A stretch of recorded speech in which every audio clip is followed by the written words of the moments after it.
জিনিসপত্রের দাম কম রাখলে সরকারও ভোট পায়, তার মানে ইনফ্লেশনের একটা পলিটিক্যাল অ্যাঙ্গেলও আছে। ইনফ্লেশনের ঠিক উল্টোটাই হচ্ছে ডিফ্লেশন অথবা ডিসইনফ্লেশনও বলা যায়। কন্টেম্পোরারি ইকোনমিক্সে মানে রোজকার ইকোনমিক্সে এখন আমরা ডিসইনফ্লেশন বা ডিইনফ্লেশনটা ইউজ করি না, আমরা বলি ইনফ্লেশনের রাইজ হচ্ছে বা ইনফ্লেশন ডিক্রিজ করেছে, কমে গেছে। ইনফ্লেশন মানে এক ধরনের ন্যাশনাল আউটপুট বেড়ে যাওয়া বা জিনিসপত্রের দাম বেড়ে যাওয়া, মানে কি সব রকমের প্রোডাকশন বেড়ে যাওয়া, আউটপুট বেড়ে যাওয়া। আর ডিইনফ্লেশন বা ডিফ্লেশনটা ঠিক তার অপোজিট, জিনিসপত্রের দাম কমে যাওয়া, তার মানে ন্যাশনাল যে প্রোডাকশন আছে বা ন্যাশনাল আউটপুটটা কমে যাওয়া। একটা দুটো বা কয়েকটা জিনিসপত্রের দাম বাড়লে, যেরকম পেঁয়াজের দাম বেড়ে গেছিলো বা আলুর দাম ফট করে বেড়ে গেছিলো, সেটা বাড়লে কিন্তু ইনফ্লেশন বলা যাবে না। ইনফ্লেশন হবে যখন প্রচুর জিনিসের দাম, মোটামুটি অনেক কিছু, বেশ কিছু জিনিসের দাম যখন একসাথে বাড়ে, মোস্ট অফ দ্য গুডসের দাম যখন বেড়ে ওঠে, তখন ইনফ্লেশন বলে। ইনফ্লেশন মেজার করি দুটো ইন্ডেক্স হয়, হোলসেল প্রাইস ইন্ডেক্স, একটা কনজিউমার প্রাইস ইন্ডেক্স। মানে কিন্তু প্রত্যেকটা গুডের যে কতটা দাম বেড়েছে বা কতটা কমেছে সেটা নয়। ইনফ্লেশন মানে sustained rise in general price level, মানে সাস্টেইন করবে, মানে এমন না যে একদিন বাড়লো পরের দিন কমে গেল, একদম কন্টিনিউয়াসলি ধারাবাহিকভাবে ওটা চলবে।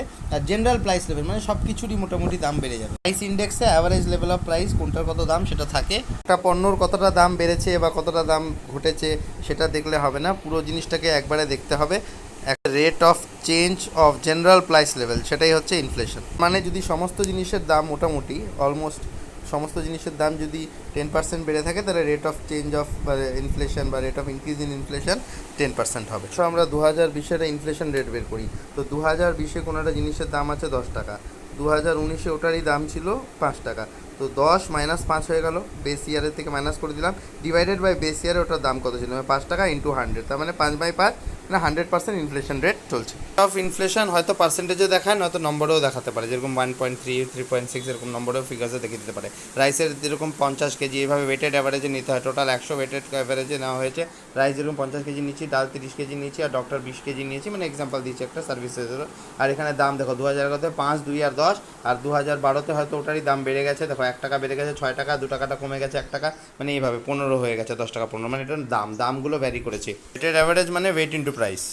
ওয়েটেড অ্যাভারেজ মানে 50 × 5 মানে 250, 30 × 2 মানে 60, আর 20 × 10 মানে 200, এই টোটালটাকে করে 510 আমার আসছে, ডিভাইডেড বাই 100 করে দিতে, মানে 5.1 একটা ওয়েটেড অ্যাভারেজ। মানে কয়েকটা গুডসের মানে পণ্যর বা কয়েকটা সার্ভিসেস মানে সেবার যদি একসাথে, এখানে ডক্টর লেখা আছে, একসাথে যদি হয় তাহলে সেটা একটা ওয়েটেড অ্যাভারেজ দাঁড়ায়। সিআর আমরা এখানে 2011 নিচ্ছি, তাহলে সেই হিসাবে এটা হয়েছে 5.1।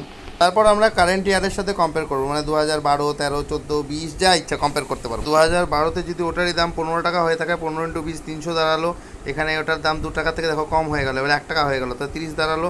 এখানে আবার ওখানে 6 × 5 মানে 300 দাঁড়ালো, টোটাল করলাম 630, তাহলে 630, তারপরে আবার ডিভাইডেড বাই ওই 100 দিয়ে করতে হবে, মানে দাঁড়ালো 6.3। 6.3টাকে ইন্ডেক্সে মেনশন করা হবে, আর এটাই হচ্ছে ওয়েটেড অ্যাভারেজ। 2012-র ওয়েটেড অ্যাভারেজ হচ্ছে 6.3, আর 11 ছিল 5.1। এবার আসবে এই ইনফ্লেশনের কম্প্যারিজন। এবারে ইনফ্লেশনটাকে পার্সেন্টেজ টার্মসে এক্সপ্রেস করা হবে, যেরকম এই বছর হলো 6.3, মানে 2012-তে, লাস্ট ইয়ারে ছিল 2011-তে 5.1, তাহলে 6.3 - 5.1 যেটা আগে দেখালাম, ডিভাইডেড বাই 5.1 × 100, মানে মোটামুটি তোমার 20.2%, এটা আমার অ্যাপ্রক্সিমেটলি আসবে। আর এই পার্সেন্টেজটা আমার ওয়েটেড অ্যাভারেজ থেকে বেরোবে যে এত পার্সেন্টেজ ইনফ্লেশন আছে, মানে 20.21% ইনফ্লেশন আছে। তো পার্সেন্টেজেও এক্সপ্রেস হয়, আবার যেটা বললাম ওয়েটেড অ্যাভারেজে 6.3 ওই ফিগার্সেও এক্সপ্রেস হয়। তাহলে এই অ্যান্সারটা আসবে যে ওয়েটেড অ্যাভারেজে এক্সপ্রেস হয়, তাহলে ইন্ডেক্সে ওয়েটেড অ্যাভারেজে থাকে, আর বেস ইয়ার 100 থাকে, মানে টোটাল কেজি আর কি 100 থাকে ওয়েটেড অ্যাভারেজে, ওটাই ওয়েটেড অ্যাভারেজটাই মেনশন থাকে। আর রেট অফ ইনফ্লেশন পার্সেন্টেজেও ডিসক্রাইব করা হয়, আবার অনেক সময় নাম্বারেও দেওয়া থাকে, ডিজিটেও দেখা থাকে, যেরকম 5.3 বা 6.3 না যেটাই ছিল। আর 100-এর কম্প্যারিজনে বেস ইয়ারের হিসাবে জিনিসপত্রের দাম ইনফ্লেশনটা বাড়ে বা ঘটে, আর সেটা হয় তোমার ডিজিটসে মেজার করা হয়। ইনফ্লেশন পয়েন্ট টু পয়েন্টও মেজার করা হয়, মানে এই জানুয়ারি 1 তারিখ থেকে নিয়ে পরের বছর জানুয়ারি 1 তারিখ অবধি, বা উইক টু উইকলিও হতে পারে, মানে এটা কোনো ঠিক নেই, মানে ইয়ারলি বা অ্যানুয়ালি কোনো কিছু না, পয়েন্ট টু পয়েন্ট, মানে 3 দিনেরও ইনফ্লেশন মেজার করা যেতে পারে, 2 সপ্তাহেরও, 1 সপ্তাহেরও রেফারেন্স নেওয়া যেতে পারে। এখানে নেক্সট হচ্ছে ওয়াই ইনফ্লেশন অকার্স। 70s-এর আগে ইনফ্লেশনের দুটো কারণ মানা হতো, একটা হচ্ছে ডিমান্ড পুল, ডিমান্ড টেনে নিয়ে আসবে, আর একটা হচ্ছে কস্ট পুশ। ডিমান্ড পুল ইনফ্লেশনের বেস্ট এক্সাম্পল হচ্ছে কোভিড-19-এর সময়, যেরকম মাস্কের দাম ক্রমাগত বেড়ে গেল। কেন বেড়ে গেল? কারণ হচ্ছে মাস্ক কম ছিল মানুষের কাছে, কেউ তো জানতো না যে মাস্ক ফট করে লাগবে। এবার মাস্ক যখনই কম যেতে শুরু করলো, মানুষের ডিমান্ড অনেক বেশি চাইলো, পুল করছিল, যে সবাই টেনে টেনে নিয়ে যাচ্ছিলো, ডিমান্ড পুল। যখন ডিমান্ড টেনে টেনে নিয়ে যাচ্ছিলো, তখনই মাস্কের দাম অটোমেটিক ক্রমাগত বেড়ে গেল, 500, 1000 টাকা পর্যন্ত একটা মাস্ক যাচ্ছিল। কেসে প্রোডাকশন যদি বাড়িয়ে দেওয়া যায়, আবার যদি 500টা প্রডিউস করা যায় তাহলে কিন্তু দামটা আবার 20 টাকা হয়ে যাবে। তার মানে প্রোডাকশন বাড়াবো বা ইম্পোর্ট করব বা বাইরে থেকে কিনে নিয়ে আসবো বা ইন্ডাস্ট্রিয়ালাইজেশন করবো, যেরকম এখন আমরা মাছ ক্রমাগত নিজেরাই প্রডিউস করে বেড়াচ্ছি। আর এটা কেনেসিয়ান স্কুল অফ থট ছিল বা কেনেসিয়ান আইডিয়া থেকে এসেছিল ডিমান্ড পুল ইনফ্লেশন। একটু ডিমান্ড হয়ে গেলে সরকার ট্যাক্স লাগিয়ে বা আরও কোনোভাবে ডিমান্ডটাকে কম করে দিতে পারে। গোল্ড ইম্পোর্ট খুব বেড়ে গেলে তখন সরকার অতিরিক্ত কাস্টম ট্যাক্স লাগিয়ে দিতে পারে। ওরকমই সিগারেট বেশি খেতে শুরু করলে তারপরে সিগারেটের উপরে এন্টারটেনমেন্ট ট্যাক্স বা এই আদার ট্যাক্স যেগুলো লাগে আর কি বেড়ে গেলেই তখন অটোমেটিক্যালি আবার কি হবে, ডিমান্ডটা কমে যাবে। তাহলে প্রোডাকশন আর না হলে ইম্পোর্ট, আর কোনো রাস্তা নেই। পুশ ইনফ্লেশন মানে ইনপুট কস্ট। ইনপুট কস্ট মানে যেটা ওয়েজেস আছে, 4টে কস্ট ইনপুট কস্ট হয়, হচ্ছে ল্যান্ড, লেবার, ক্যাপিটাল আর এন্টারপ্রেনারশিপ। তো ডেফিনেটলি ইন্ডিয়ান প্রসেস লেবার কস্টটা অনেক বেশি বেড়ে যায়। লেবারে যদি এখন জিনিস একটা বিল্ডিং বানাতে গিয়ে যদি এখন আমি 200 টাকা করে লেবার হাজিরা দিই, সেখানে যদি এখন 500 টাকা হয়ে যায় তাহলে বিল্ডিংটার দামও বেড়ে যাবে। এক ধরনের কস্ট পুশ ইনফ্লেশন। আবার সিমেন্টেরও যদি দাম বেড়ে যায় তাহলে ওটা ইনপুটের কস্টটা বেড়ে গেল, তাহলে কস্ট পুশ ইনফ্লেশন হয়ে গেল। তো কেনেসিয়ান স্কুল এটা একটা অ্যান্সার দিয়েছিল। ইউনিয়ন বা লেবার ইউনিয়ন এরা যারা দাম ক্রমাগত বাড়িয়ে যাচ্ছে বা ফ্যাক্টরি ইনপুটসের প্রাইস ক্রমাগত বাড়িয়ে যাচ্ছে, লেবার ওয়েজেস বাড়িয়ে যাচ্ছে, এদের সাথে বেশি না করে 10 রকমের জায়গা থেকে লোক নিয়ে আসলে মনোপলিটাকে কমিয়ে দিলে এক ধরনের রেট কমবে। এই যে চায়না এরা এত কমে সস্তায় মাল দিচ্ছে কেন? কস্ট পুল ইনফ্লেশন নেই না, লেবারদের সেমনি ওয়েজ রিভিশনস হয় না। কিন্তু আমাদের সরকারও চাইলে ওয়েজ রিভিশন কম করে দিতে পারে বা ওয়েজ রিভিশন বাড়িয়ে দিতে পারে, র মেটেরিয়ালের উপরে কাস্টম ডিউটি লাগিয়ে দিতে পারে।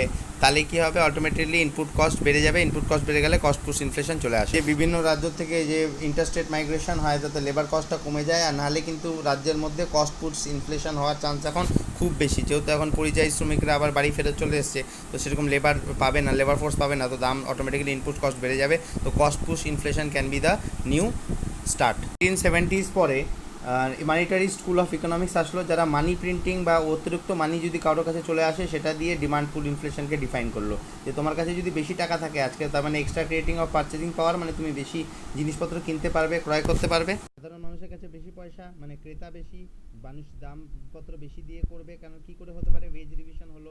মাইক্রো লেভেলে দেখলে গেলে একটা আগে 200 টাকা পেতো একটা লেবার, সে এখন 500 টাকা পাচ্ছে। আবার ডেফিসিট ফাইন্যান্সিং হতে পারে, মানে সরকার প্রিন্ট করে করে টাকা দিচ্ছে, তাহলে লোকের হাতে বেশি টাকা চলে আসে। আলটিমেটলি লোকের হাতে যদি বেশি টাকা আসে তাহলে একটা ডিমান্ড ফুল ইনফ্লেশন হতে পারে। সরকার যে বলছে এখন হেলিকপ্টার মানি দেবে বা লোকের অ্যাকাউন্টে টাকা দেবে, যদি বেশি টাকা চলে আসে বা বেশি টাকা প্রিন্ট করে সরকার দিয়ে দেয় তাহলে কিন্তু একটা ডিমান্ড ফুল ইনফ্লেশন হতে পারে। এটাও কিন্তু সরকার একটা বিরক্তিতার কারণ। একই ব্যক্তি যার কাছে আগে 10 টাকা ছিল এখন যদি 100 টাকা থাকে, জিনিসপত্র তো প্রোডাকশন বাড়ছে না, তো একই জিনিস কেউ 10 টাকার বজায় 100 টাকা দিয়ে কিনবে, কারণ জিনিসপত্র তো প্রোডাকশন বাড়ছে না। ওটা হচ্ছে demand pull inflation monetary economics theory হিসেবে। Too much money chasing too little output is the ultimate source of demand inflation. Cost push inflation তখনই আসে যখন অনেক বেশি এক্সট্রা মানি চলে আসে ইকোনমিতে। সেটা হচ্ছে গভর্নমেন্ট হয়তো ওয়েজ রিভিশন করে দিল, মানরেগাতে যদি এখন 100 টাকার জায়গায় 200 টাকা করে দিল, মানরেগা তো এখন 100 দিনের জন্য এমপ্লয়মেন্ট দিচ্ছে না, তো ওটা যদি রেট বাড়িয়ে দিল বা পাবলিক বরোয়িং করে নিল, প্রিন্টিং এক্সট্রা মানি করে দিল গভর্নমেন্ট, তখন কী হবে, প্রাইস জিনিসপত্র ক্রমাগত বেড়ে যাবে। সাধারণ মানুষের ক্রয় ক্ষমতা, পারচেজিং পাওয়ার বেড়ে যাবে। সাধারণ মানুষ বেশি টাকা দিয়ে কিনতে শুরু করবে, আর এটাই হয়ে যাবে কস্ট পুশ ইনফ্লেশন। কারণ যখন বেশি টাকা দিয়ে কিনবে তখন এই যারা লেবার আছে তাদেরও দাম ক্রমাগত বাড়বে, সেই হিসাবে কস্ট, মানে প্রত্যেকটা জিনিসের দাম কস্টটা বেড়ে যাবে। পুশ ইনফ্লেশন মানে জিনিসপত্রের দাম তখনই বাড়বে যখন এক্সেসিভ ক্রিয়েশন অফ মানি, মানে লোকের পকেটে অত্যধিক পয়সা থাকবে, তখনই জিনিসপত্রের দাম ওরা কস্টটাকে পুশ করে দেবে। মানি সাপ্লাই বাড়লে কস্ট পুশ ইনফ্লেশন আসে। মানি সাপ্লাই যদি কেউ বাড়াতে চায় তাহলে প্রোডাকশনও বাড়াতে হবে, নাহলে সেটা ইনফ্লেশন চলে আসবে। পলিসি দিয়ে আরবিআই মানি সাপ্লাইটাকে আটকে রাখে, আবার মানি সাপ্লাই বাড়ে আবার কমায়। Repo rate, reverse repo rate, এগুলো দিয়ে আবার ইন্টারেস্ট রেটগুলো ডিপেন্ড করে, যে ইন্টারেস্ট যদি অনেক কমের রেটে পাওয়া যায় তাহলে আবার মানি সাপ্লাই বেড়ে যায় মার্কেটে। তারপরে প্রিন্টিং কারেন্সি কতটা প্রিন্ট করবে সেই হিসাবে মানে কতটা মানি থাকবে, পাবলিক বরোয়িং কত টাকা বাইরে থেকে বড় করে নিয়ে আসছে বা কত টাকা বড় করতে দিচ্ছে, সেই হিসাবে যদি বেশি বড় করতে দেয় বা গভর্নমেন্ট যদি বেশি বড় করে তাহলে সেটা ইনভেস্ট করবে, ইনভেস্ট করলে কী হবে, ওটা মার্কেটে চলে আসবে টাকাটা। এই ধরনের ইনফ্লেশনারি সিচুয়েশনটাকেও চেক করতে হয় ইকোনমিকে। মানিটারিস যারা ইনফ্লেশনকে ডিফাইন করেছিল যে মানির হিসাবে, যে মানি সাপ্লাই যখনই বেড়ে যাবে তখন ইনফ্লেশন আসবে, এরা কেনেসিয়ান থিওরিকে ডিসরিগার্ড করেছিল বা রিজেক্ট করেছিল 1970s এর আগে। একটা সার্টেন লেভেল অফ প্রোডাকশন হিসাবে একটা সার্টেন লেভেল অফ ইনফ্লেশন থাকা উচিত। প্রোডাকশন অনেক বেড়ে গেল, ইনফ্লেশন থাকলো না, সেটাও যাতে না হয়। ইনফ্লেশন আর প্রোডাকশন একটা মাপামাপি চলা উচিত, rate of inflation and production বাড়লেই জানি ইনফ্লেশনটা বাড়ে। জাস্ট টু চেক ইনফ্লেশনকে আটকানোর জন্য সাপ্লাই সাইড নিয়ে আসতে হবে, মানে যেরকম মাস্কটা, অতিরিক্ত মাস্ক আমাদের দরকার ছিল, তখন সাপ্লাই ছিল না, তো সাপ্লাই সাইড যদি আমরা প্রোডাকশন করতে শুরু করে দিই বা ইম্পোর্ট করে নিয়ে আসি, তো শর্ট টাইমের মধ্যে তো প্রোডাকশন করাটা অত সহজ না। যেরকম রিসেন্টলি অনিয়নের দাম ফট করে বেড়ে গেছিলো, তো আমরা বাইরের থেকে, ইজিপ্ট থেকে, এদিক ওদিক থেকে আমরা ওটা ইম্পোর্ট করে নিয়ে আসলাম। কিন্তু মাস্কটা আবার আমরা ইম্পোর্টও করেছিলাম, আবার নিজেরাও প্রডিউস করছিলাম। তো গভর্নমেন্ট শর্ট টাইমের মধ্যে প্রোডাকশন না করতে পারলে এটা করে স্টোরেজ, ট্রান্সপোর্টেশন, ডিস্ট্রিবিউশন সব কিছু নিয়ে চলতে হয় লং টার্মে, যাতে প্রোডাকশনটাও মেনটেন করা যায়। তাই মানে শুধু প্রোডাকশন না, যদি ট্রান্সপোর্টেশন না থাকে, ডিস্ট্রিবিউশন না হয়, তাহলেও কিন্তু জিনিসপত্রের দাম বেড়ে যায়, ইনফ্লেশন চলে আসে। ইনফ্লেশনে যদি দাম খুব বেড়ে যায় তাহলে ট্যাক্সটা গভর্নমেন্ট কম করে দিতে পারে। যখন শর্ট টার্মে ট্যাক্সটা কমপ্লিট করে দেবে, ধরো এরকম মোবাইলের দাম খুব বেড়ে গেল বা গাড়ির দাম এখন খুব বেড়ে গেছে, গাড়ি কিনতে চাইছে না, তো তখন কী হবে, ট্যাক্সটা যদি কেটে দেয় তাহলে ওই যে 10% 20% ট্যাক্স লাগলো কমে যাবে, তো হয়তো সেই ক্ষেত্রে সেলটা বেড়ে যাবে। এটা লং টার্ম সলিউশন না, আসলে তোমাকে কস্ট অফ প্রোডাকশনটা কম করে দিতে হবে। সাইডটা যেমন দেখলো সরকার যে সাপ্লাইটা হয় ভালোভাবে, সেরকম ডিমান্ড সাইডটাও দেখতে হবে যে ডিমান্ডটা যাতে কম আসে। তো সেই জন্য হয়তো সরকার বা মোদিজি হয়তো রিকোয়েস্ট করতে পারে যে আপনারা বিনা কারণে বেশি স্টক পাইল এগুলো খাবার দাবারগুলো বাড়িতে নিয়ে যাবেন না, এসেনশিয়াল গুডস সমস্ত কিছু হবে, সাপ্লাই পাবেন। কিন্তু আলটিমেটলি এসেনশিয়াল গুডসের ক্ষেত্রে এটা দেখা যায় না, সবাই এটাকে কিনে নিতে চায়, যতই দাম বেশি থাকুক না থাকুক, চাল ডাল কিনতেই হবে। ম্যাক্রো ইকোনমিক্স হিসাবে আরবিআইকে দিয়ে control the flow of money, এখন যেরকম আরবিআই রেপো রেট কমিয়ে দিচ্ছে, তো ফ্লো অফ মানি বেড়ে যাচ্ছে। গভর্নমেন্ট যদি চায় যে ফ্লো অফ মানিটা কমিয়ে দিলে কী হবে, ইনফ্লেশনটা কমে যাবে। তো রেট অফ ইন্টারেস্ট হাই করে দেবে বা ইনজেক্ট করে দেবে, অনেক টাকা তুলে নেবে গভর্নমেন্ট বন্ডস বিক্রি করে, বা আরবিআই সেরকমভাবে লোন প্রোভাইড করবে না। ম্যাক্রো ইকোনমিক্সটা কোনোদিনও চাল ডাল নুন তেল এগুলোতে কাজে লাগবে না, যেরকম এটাতে কোনোদিনও ইনফ্লেশনটাকে কমাতে পারবে না, কারণ ফুড ইজ ভেরি জেনারেলাইজ। এই জন্য সবসময় দেখবে ফুডে ইনফ্লেশন সবসময় থাকে, কারণ ব্যাঙ্কিং সিস্টেম কোনোদিনও ফুডকে রেগুলেট করতে পারবে না। ইন্টারেস্ট রেট আমরা তো কোনোদিনও লোন নিয়ে চাল কিনি না, এই জন্য ওটা রেগুলেট করতে করা যাবে না। ফুড ইনফ্লেশন ক্রমাগত বেড়েই চলেছে। টাইপস অফ ইনফ্লেশনের মধ্যে লো ইনফ্লেশন মানে প্রেডিক্টেবল লাইন্স, মানে অল্প করে যদি বাড়ছে 2.1 3.1 মানে ম্যাক্সিমাম 1.1 বাড়লো 6 মাসের মধ্যে, মানে সিঙ্গেল ডিজিটে বাড়ছে, মানে বিশাল একটা ক্রমাগত ফট করে বেড়ে উঠছে না, যেটাকে বলছে ক্রিপিং বা সিঙ্গেল ডিজিট ইনফ্লেশন। মানে আস্তে আস্তে, ক্রিপিং মানে তো জানোই ক্রিপ, আর আস্তে আস্তে যেটা বাড়ছে এটাকে লো ইনফ্লেশন বলা হয়। এটা খুব কোয়াইট প্রেডিক্টেবল, গ্র্যাজুয়ালি বাড়তে থাকে আস্তে আস্তে, আর লং পিরিয়ড অফ টাইম মানে 1 বছর 2 বছর লং স্প্যানের মধ্যে ওটা বাড়তে থাকে আস্তে আস্তে। সিঙ্গেল ডিজিট বাড়ে মানে 1.1 1.2 এরকম। হাইপার ইনফ্লেশন মানে বিশাল লার্জ অ্যান্ড অ্যাক্সিলারেটিং, খুব বেশি ফটফট করে বেড়ে যাচ্ছে, 20 30 40 100 200 300, মানে বিশাল জাম্প করে গ্যালোপিং ইনফ্লেশনও বলা হয়। আর্জেন্টিনা, ব্রাজিল, চিলে এটা দেখা গেছিলো। রাশিয়ান ইকোনমি যখন ক্র্যাশ করেছিল, এক্স ইউএসএসআর যখন হয়েছিল, তখনও এটা দেখা গেছিলো। হপিং, জাম্পিং, রানিং আবে ইনফ্লেশন। হপিং মানে কি, অনেকটা দূরে দূরে হপিং করেন না, অনেকটা দূরে দূরে। তারপরে জাম্পিং মানে ফট করে ঝাঁপ দিচ্ছে, মানে হপিং মানে, আর জাম্পিং মানে এক, গ্যালোপিং মানে ওটা ঘোড়া গ্যালপ করে, হপিং র্যাবিট করে, আর মানুষে জাম্পিং করে, মানে রান আবে, মানে খুব তাড়াতাড়ি করে বেড়ে যাচ্ছে। এটা হাইপার ইনফ্লেশন থেকেও বেশি। এটা hyper inflation, large and accelerating, কিন্তু এটা খুব বেশি, ভেরি হাই ইনফ্লেশন।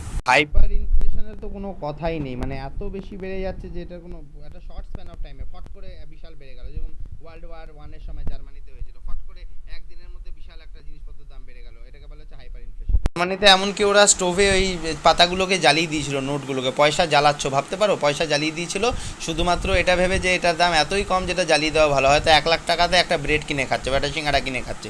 তখন ওরা বাটার সিস্টেমের উপরে বেশি বিশ্বাস করতে পছন্দ করে, যেরকম ফিজিক্যাল অ্যাসেট কিনে রাখলো, জমি জায়গা কিনে রাখলো, গোল্ড কিনে রাখলো। এখন যেরকম একটু ইনফ্লেশন দেখা দিয়েছে বলে মানুষ অনেক বেশি গোল্ড কিনছে, তো ফরেন কারেন্সি কিনে রাখছে, ডলার, যখন দেখছে যে না আমাদের ইন্ডিয়ান রুপি তো অতটা চলছে না, কারণ আমি ডলার কিনে রাখি, ডলারের দাম তো বেড়ে যাবে। তো এই ধরনের একটা টেন্ডেন্সি হয়ে গেছে মানুষের মধ্যে। আর ইনফ্লেশনের সময় সাধারণ মানুষ আমাদের ডোমেস্টিক কারেন্সির উপরে বিশ্বাস হারিয়ে ফেলে, যে এটা আর বাড়বে বা কমবে, বিশাল বেড়ে যেতে পারে, কালকে যে কী দাম হবে কেউ জানে না, এটা রেখে কোনো লাভ নেই। আর ওটা তখন ওরা বিক্রি করে অন্য কিছু কিনে নিতে যায়, মানে ওটা দিয়ে অন্য কিছু কিনে রেখে দিতে চায়, যেটা একটু মানে stable comparatively. Total loss of confidence in the domestic currency hyper ইনফ্লেশনের সময়। আর গোল্ড আর ফরেন কারেন্সির উপরে বেশি বিশ্বাস থাকে, এটাকে একটা ইনফ্লেশন প্রুফ হিসাবে ওরা রাখে, যে ইনফ্লেশন যদি হয় তাহলে এটা একটা প্রুফ হিসাবে থাকবে, মানে ইনফ্লেশন যাতে না হয় এদের উপরে, যেরকম গোল্ড হয়ে গেল বা ফরেন কারেন্সি হয়ে গেল। বটল নেক ইনফ্লেশন, সাপ্লাই ফট করে পড়ে যায়, হয়তো কোনো জিনিস প্রোডাকশন হচ্ছিল, ফট করে সেটা প্রোডাকশনটা থেমে গেল, কিন্তু ডিমান্ডটা একই থেকে গেল। মানে কালকেও আমি যাবো কিন্তু চিকেন প্রোডাকশন বন্ধ হয়ে গেল, এবার চিকেন প্রোডাকশন কিন্তু ডিমান্ডটা তো আছে কিন্তু চিকেন প্রোডাকশনটা কমে গেল, তখন কি দামটা আবার বেড়ে যাবে। এটা বটল নেক ইনফ্লেশন। স্ট্রাকচারাল ইনফ্লেশনও বলা হয়, আর এটা হচ্ছে একটা মিসম্যানেজমেন্টের সময় অনেক সময় হয়, কোনো হার্ডেল হয়ে যায়, কোনো হ্যাজার্ড হয়ে গেল, ফট করে বিশাল দুর্ঘটনা হয়ে গেল, কোনো হার্ডেল হয়ে গেল, হয়তো মাল পৌঁছাচ্ছে না, বন্যা হয়ে গেছে, সেই ক্ষেত্রে এটা হতে পারে। ডিমান্ড পুল ইনফ্লেশনই এক ধরনের। ডিমান্ড তো বেড়ে যাচ্ছে না, কিন্তু সাপ্লাই তো দিতে পারছে না, কারণ ডিমান্ড তো একই জায়গায়। ওয়েস্টার্ন ইকোনমিজরা কোর ইনফ্লেশন ইউজ করে, যেটার মধ্যে এনার্জি আর ফুডের প্রাইসটা ইনক্লুড করা হয় না। যেরকম তেলের দামটাকে ওর মধ্যে ধরা হবে না, বা খাবার দাবারের দামটাকে ওর মধ্যে ধরা হবে না। যে খাবার দাবার তো ফট করে দাম বেড়ে যায় কমে যায় না, যেটা বললাম রোজ আজ না হলে কাল বেড়ে যেতে পারে, তো সেই জন্য এগুলোকে ইনক্লুড করা হয় না। এটা ফার্স্ট টাইম ইন্ডিয়াতে ইউজ হয়েছিল 2000-2001-এ। আমাদের ইকোনমিটা এটা শ্যুট করে না, কারণ আমাদের ডেভেলপিং ইকোনমি, আমাদের এনার্জি নিড অনেক। আমাদের বাড়িতে দেখো তো সব থেকে বেশি খরচা কী হয়, ওই যে কোনো ইন্ডাস্ট্রিয়ালাইজেশনের সমস্ত কিছু আমাদের বেশি খরচা কী, আমাদের তো সার্ভিস সেক্টর না, আমাদের মেন হচ্ছে এনার্জি কনজাম্পশন প্রচুর বেশি হয়, সারাদিন আমরা বাইক চড়ি, খাবার খাই, তো ওটাই আমাদের মেন, তো এই জন্য এটা আমাদের জন্য সুইটেবল না। কিন্তু তাও আছে। আর 2015-16-তে আরেকটু চেঞ্জ করেছিল কোর ইনফ্লেশনকে, এর মধ্যে আমরা 15-16-তে ঢুকিয়েছি কোর ইনফ্লেশন, যার মধ্যে ফুড অ্যান্ড ফুয়েল তো নাই, সাথে লাইট ট্রান্সপোর্ট আর কমিউনিকেশনও নাই। 2015-16 থেকে আমরা নিউ কোর ইনফ্লেশন মেজার করি। ইনফ্লেশনারি গ্যাপ আর ডিফ্লেশনারি গ্যাপ। ইনফ্লেশনারি গ্যাপ হচ্ছে যদি আমার ন্যাশনাল ইনকাম কম থাকে, মানে আমার কামাই, মানে আমাদের জিডিপি, মানে প্রোডাকশন, আমাদের টোটাল যে নেশন জুড়ে আমরা যতটা প্রডিউস করছি উইদিন দ্য জিওগ্রাফিক্যাল বাউন্ডারি, সেটাকে তো জিডিপি বলা হচ্ছে। সেটা যদি আমাদের প্রোডাকশন যদি কম থাকে আর আমাদের খরচা যদি বেশি হয়ে যায়, যে আমরা এত প্রডিউসই করতে পারিনি, তার থেকে বেশি গভর্নমেন্ট খরচা করে দিয়েছে। তো এরকম আমরা 10টা মার্কস প্রডিউস করেছি, কিন্তু গভর্নমেন্ট 20টা মার্কস খরচা করে ফেলেছে। তো এটার জন্য কী করতে পারে? এটা একটা ফিসকাল ডেফিসিট, মানে আমাদের সেইটা যতটা আমাদের দেওয়া উচিত টাকা অতটা নেই আমাদের কাছে, ফিসকাল ডেফিসিট হলো। ফিসকাল ডেফিসিটকেই ইনফ্লেশনারি গ্যাপ বলা হয়। মানে এত টাকা যে আমি 100 টাকাটা যে এক্সট্রা আমি বাইরের থেকে আমাকে নিতে হলো বা ম্যানেজ করতে হলো বা প্রিন্ট করতে হলো, ডেফিসিট ফাইন্যান্সিং হতে পারে, মানে যেটা হচ্ছে টাকা প্রিন্ট করা বা লোন নিয়ে আসা, মানে এক্সট্রা মানি আমরা বাইরে থেকে নিয়ে আসলাম ইন ফর্ম অফ লোন বা মার্কস থেকে কিনলাম, হয়তো চায়নার থেকে লোন নিয়ে বা ইউএসএ থেকে লোন নিয়ে মার্কসটা বাইরে থেকে কিনে নিয়ে আসলাম। তো এই যেটা আমরা নিলাম বাইরের থেকে, হয়তো গভর্নমেন্ট এড নিলাম, মানে গ্র্যান্ট নিলাম, মার্কেটে একটা ইনফ্লেশন ক্রিয়েট করলো। আর এইটার জন্য, এই গ্যাপটার জন্য, এটা আমরা প্রডিউস করতে পারিনি, যতটা আমাদের ডিমান্ড ছিল ততটা আমরা প্রডিউস করতে পারিনি। আমরা জিডিপি হিসাবে দেখি না যে আমাদের জিডিপি আমার দরকার, এটা আমাদের প্রোডাকশন, এটা দরকার ছিল। কিন্তু যদি আমাদের ডেফিসিট ফাইন্যান্সিং থাকে বা আমাদের ফিসকাল ডেফিসিট থাকে, তার মানে যতটা দরকার ততটা আমরা প্রডিউস করতে পারিনি, তখনই মানে ওটাকে বলা হচ্ছে ফিসকাল ডেফিসিট, তখনই এটাকে ইনফ্লেশনারি গ্যাপ বলা হয়। আর জাস্ট অপোজিট ডিফ্লেশনারি গ্যাপ, যেখানে গভর্নমেন্ট স্পেন্ডিং 100 হয়ে যাবে আর ন্যাশনাল ইনকামটা 200 হয়ে যাবে, তার মানে ফিসকাল সারপ্লাস হয়ে যাবে। মানে আমার যত দরকার তার থেকে বেশি আমার প্রোডাকশন হয়ে গেছে, তার মানে আমার কাছে সারপ্লাস আছে, ফিসকাল সারপ্লাস আছে। আর এটা ডিফ্লেশনারি গ্যাপ হয়ে যাবে, মানে আমার প্রোডাকশন বেশি হয়ে গেছে।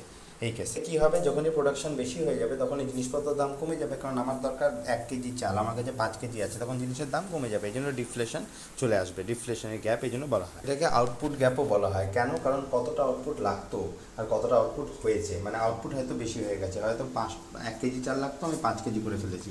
তো এই যে 4 কেজিটা মাঝখানে আছে, এটাকে বলবো আমরা আউটপুট গ্যাপ। আউটপুট মানে প্রোডাকশনের সাথে রিলেটেড আউটপুট গ্যাপ, মানে ডিফ্লেশনারি গ্যাপ একটা আউটপুট গ্যাপও বলা যেতে পারে। সিচুয়েশনে জেনারেলি ডিমান্ডটা কমে যায়, লেভেল অফ ডিমান্ড ইকোনমিতে ফল করে। আর ইনফ্লেশন ট্যাগ, ধরো মানে আমার কাছে 1000 টাকা আছে, আর মানে তোমার কাছে 500 টাকা আছে। এবার কি হলো, গভর্নমেন্ট টোটাল আমাদের ইকোনমিতে 1500 টাকা আছে, এবার গভর্নমেন্ট আলাদা করে 1500 টাকা ছাপালো। 1500 টাকা ছাপালো মানে টোটাল ইকোনমিতে এখন কত হয়ে গেলো, 3000 টাকা। তো আগে টোটাল 3টে গুডস ছিল, মাত্র 3টে জিনিসই ছিল মার্কেটে। তো এই 3টে জিনিস আমরাই কিনতাম, তার মানে আমার কাছে 1000 টাকা ছিল, আমি 2টো জিনিস কিনবো, আর তোমার কাছে 500 টাকা, তুমি একটা জিনিস কিনবে। কিন্তু এখন যখন গভর্নমেন্টও চলে আসলো, 3টা জিনিসের দাম হলো 3000 টাকা, তার মানে একটা জিনিস 1000 টাকা হয়ে গেল। মানে 500 টাকারটা জিনিস এখন 1000 টাকা করে বিক্রি করছে, কারণ গভর্নমেন্টও তো কিনবে। তো গভর্নমেন্ট যখন কনজিউমার হয়ে যায় তখন জিনিসপত্রের দাম বেড়ে যায়। আর ও তো গভর্নমেন্ট তো আর নিজে কামাই করে করছে না, এটা তো টাকা প্রিন্ট করে করছে। যদি কামাই করে করতো তাহলে প্রোডাকশনও বেড়ে যেত, কিন্তু প্রোডাকশন তো বাড়েনি। যদি প্রোডাকশন বাড়তো, যদি এটাই 5টা জিনিস হয়ে যেত বা 6টা জিনিস হয়ে যেত, তাহলে এটা 500ই রেট থাকতো। ইকোনমিতে টাকাও বাড়তো, আবার যদি প্রোডাকশনও বাড়তো। কিন্তু প্রোডাকশন যেহেতু বাড়েনি, প্রোডাকশন এক জায়গায়, গভর্নমেন্ট টাকা চেপে নিয়েছে, তাহলে কী হয়েছে, জিনিসপত্রের দাম 1000 হয়ে গেছে। তো আগে আমি যে 1000 টাকাটা দিয়ে 2টো জিনিস কিনতে পারতাম, এই দেখো 500, এখন ওটাই আমি একটা কিনতে পারছি। তার মানে কোথাও না কোথাও আমার দামটা অর্ধেক হয়ে গেছে। মানে আমার 1000 টাকাটা আমি দেখতে পাচ্ছি চোখে, কিন্তু আমার এই 1000 টাকাটা 1000 টাকার ভ্যালু নেই। এখন ওটা একটা জিনিস কিনতে পারছি, মানে ভ্যালুটাও অর্ধেক হয়ে গেছে, আগে 2টো কিনতে পারতাম। গভর্নমেন্ট বসে বসে আমার থেকে 500 টাকাটাকে এখন 1000 টাকা করে দিল, তার মানে 1000 টাকার এখন 500 টাকার ভ্যালু থাকলো, মানে 1000 টাকার কোনো 1000 টাকার ভ্যালু থাকলো না। তার মানে আমার থেকে 500 টাকাটা গভর্নমেন্ট নিয়ে চলে গেল। তার মানে এটা এক ধরনের ইনফ্লেশন ট্যাক্স। টাকার যে দামটা কম,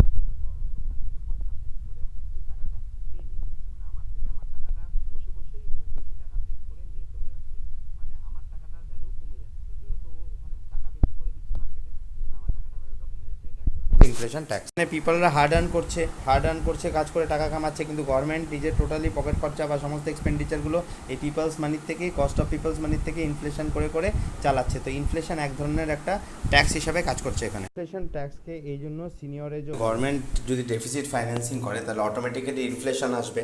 আর inflation rate inflation is directly related to the deficit financing. Deficit financing মানে গভর্নমেন্ট যত টাকা ছাপাবে, জিনিসপত্র যখন দাম বেড়ে যাবে, তখন অফিসার্সদের বা সবার স্যালারি বেড়ে যাবে, কর্পোরেটে যে কোম্পানিগুলো আছে ওদের স্যালারিও বেড়ে যাবে।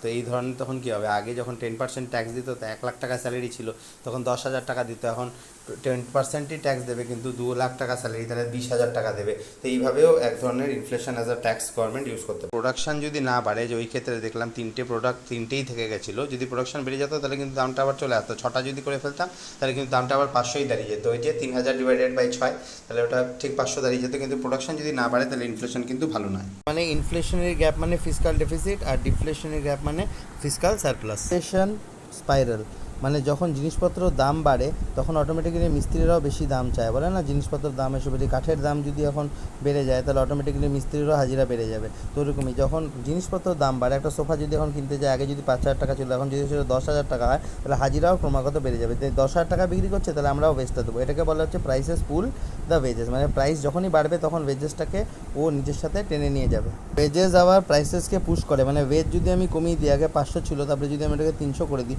তাহলে জিনিসটার দামও আমাকে কম খরচ পড়ে যাবে বানাতে গেলে, মানে ইনপুট কস্টটা কমে যাবে। তো অটোমেটিক্যালি জিনিসটার দামও কমে যাবে। তার মানে ওয়েজেস এক ধরনের প্রেস করে প্রাইসেসকে, যেটা চায়নাতে হচ্ছে এখন। ওয়েজ কম বলে প্রাইসেসও কম।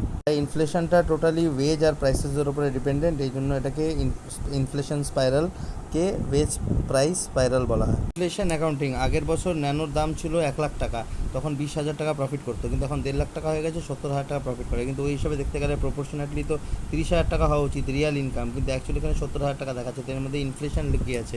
তো ইনফ্লেশন হিসাবে তো ট্যাক্স ওকে 70,000-এর উপরে দিতে হবে, বা 1,50,000 টাকা হবে, এটা তো বেশি হয়ে যাবে, কিন্তু রিয়াল প্রফিট কিন্তু 30,000 টাকা।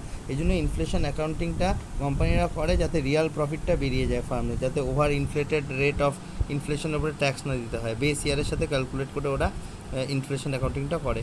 ইনফ্লেশন প্রিমিয়াম, ব্যাংক সবসময় নমিনাল ইন্টারেস্ট রেট চার্জ করে।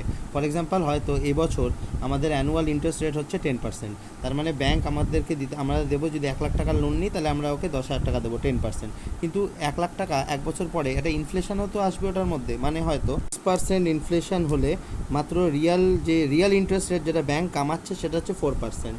আর যদি 6%-এর জায়গায় ইনফ্লেশন 7% হতো, তাহলে এই রিয়াল ব্যাংক কামাতো মানে 3%। মানে যত ইনফ্লেশন বেড়ে যায়, মানে ইনফ্লেশন প্রিমিয়াম হিসাবে আমাদের কামাইটা তার মানে বেড়ে যায়, যে লোন নিচ্ছে তার মানে বড়োয়ারদের লাভ আছে। মানে আমি যদি এখন একটা লোন নিয়ে হাউস কিনি, তাহলে আমার যত বেশি ইনফ্লেশন হবে আমার জন্য তত বেশি লাভ বড়োয়ারদের। এটাকে বলে ইনফ্লেশন প্রিমিয়াম। তার মানে যে 3% হয়ে গেল, ব্যাংকের কামাই কমে গেল। 2003-এ ব্যাংকিং সিস্টেমে এমন একটা প্রবলেম এসেছিলো যে ক্যাপিটাল পর্যন্ত ইরোশন হওয়া শুরু করে দিয়েছিল। মানে এমন হয়ে গেছে, এতটা ইনফ্লেশন চলে এসেছিলো যে ক্যাপিটাল পর্যন্ত নিয়ে চলে যাচ্ছিলো।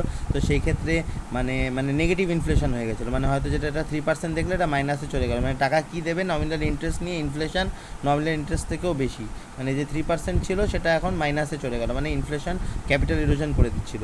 তো সেক্ষেত্রে আরবিআই তখন টাইটার মানিটারি পলিসি নিয়ে আসে, যাতে ও ইনফ্লেশনকে কন্ট্রোল করতে পারে। কারণ প্রবলেমটা তো হয়তো নমিনাল ইন্টারেস্ট রেট বাড়িয়ে দিতে হবে, আর নয়তো তোমার ওটা বাড়িয়ে দিলে অটোমেটিক্যালি ইনফ্লেশনটা কোথাও না কোথাও কন্ট্রোল হয়ে যাবে।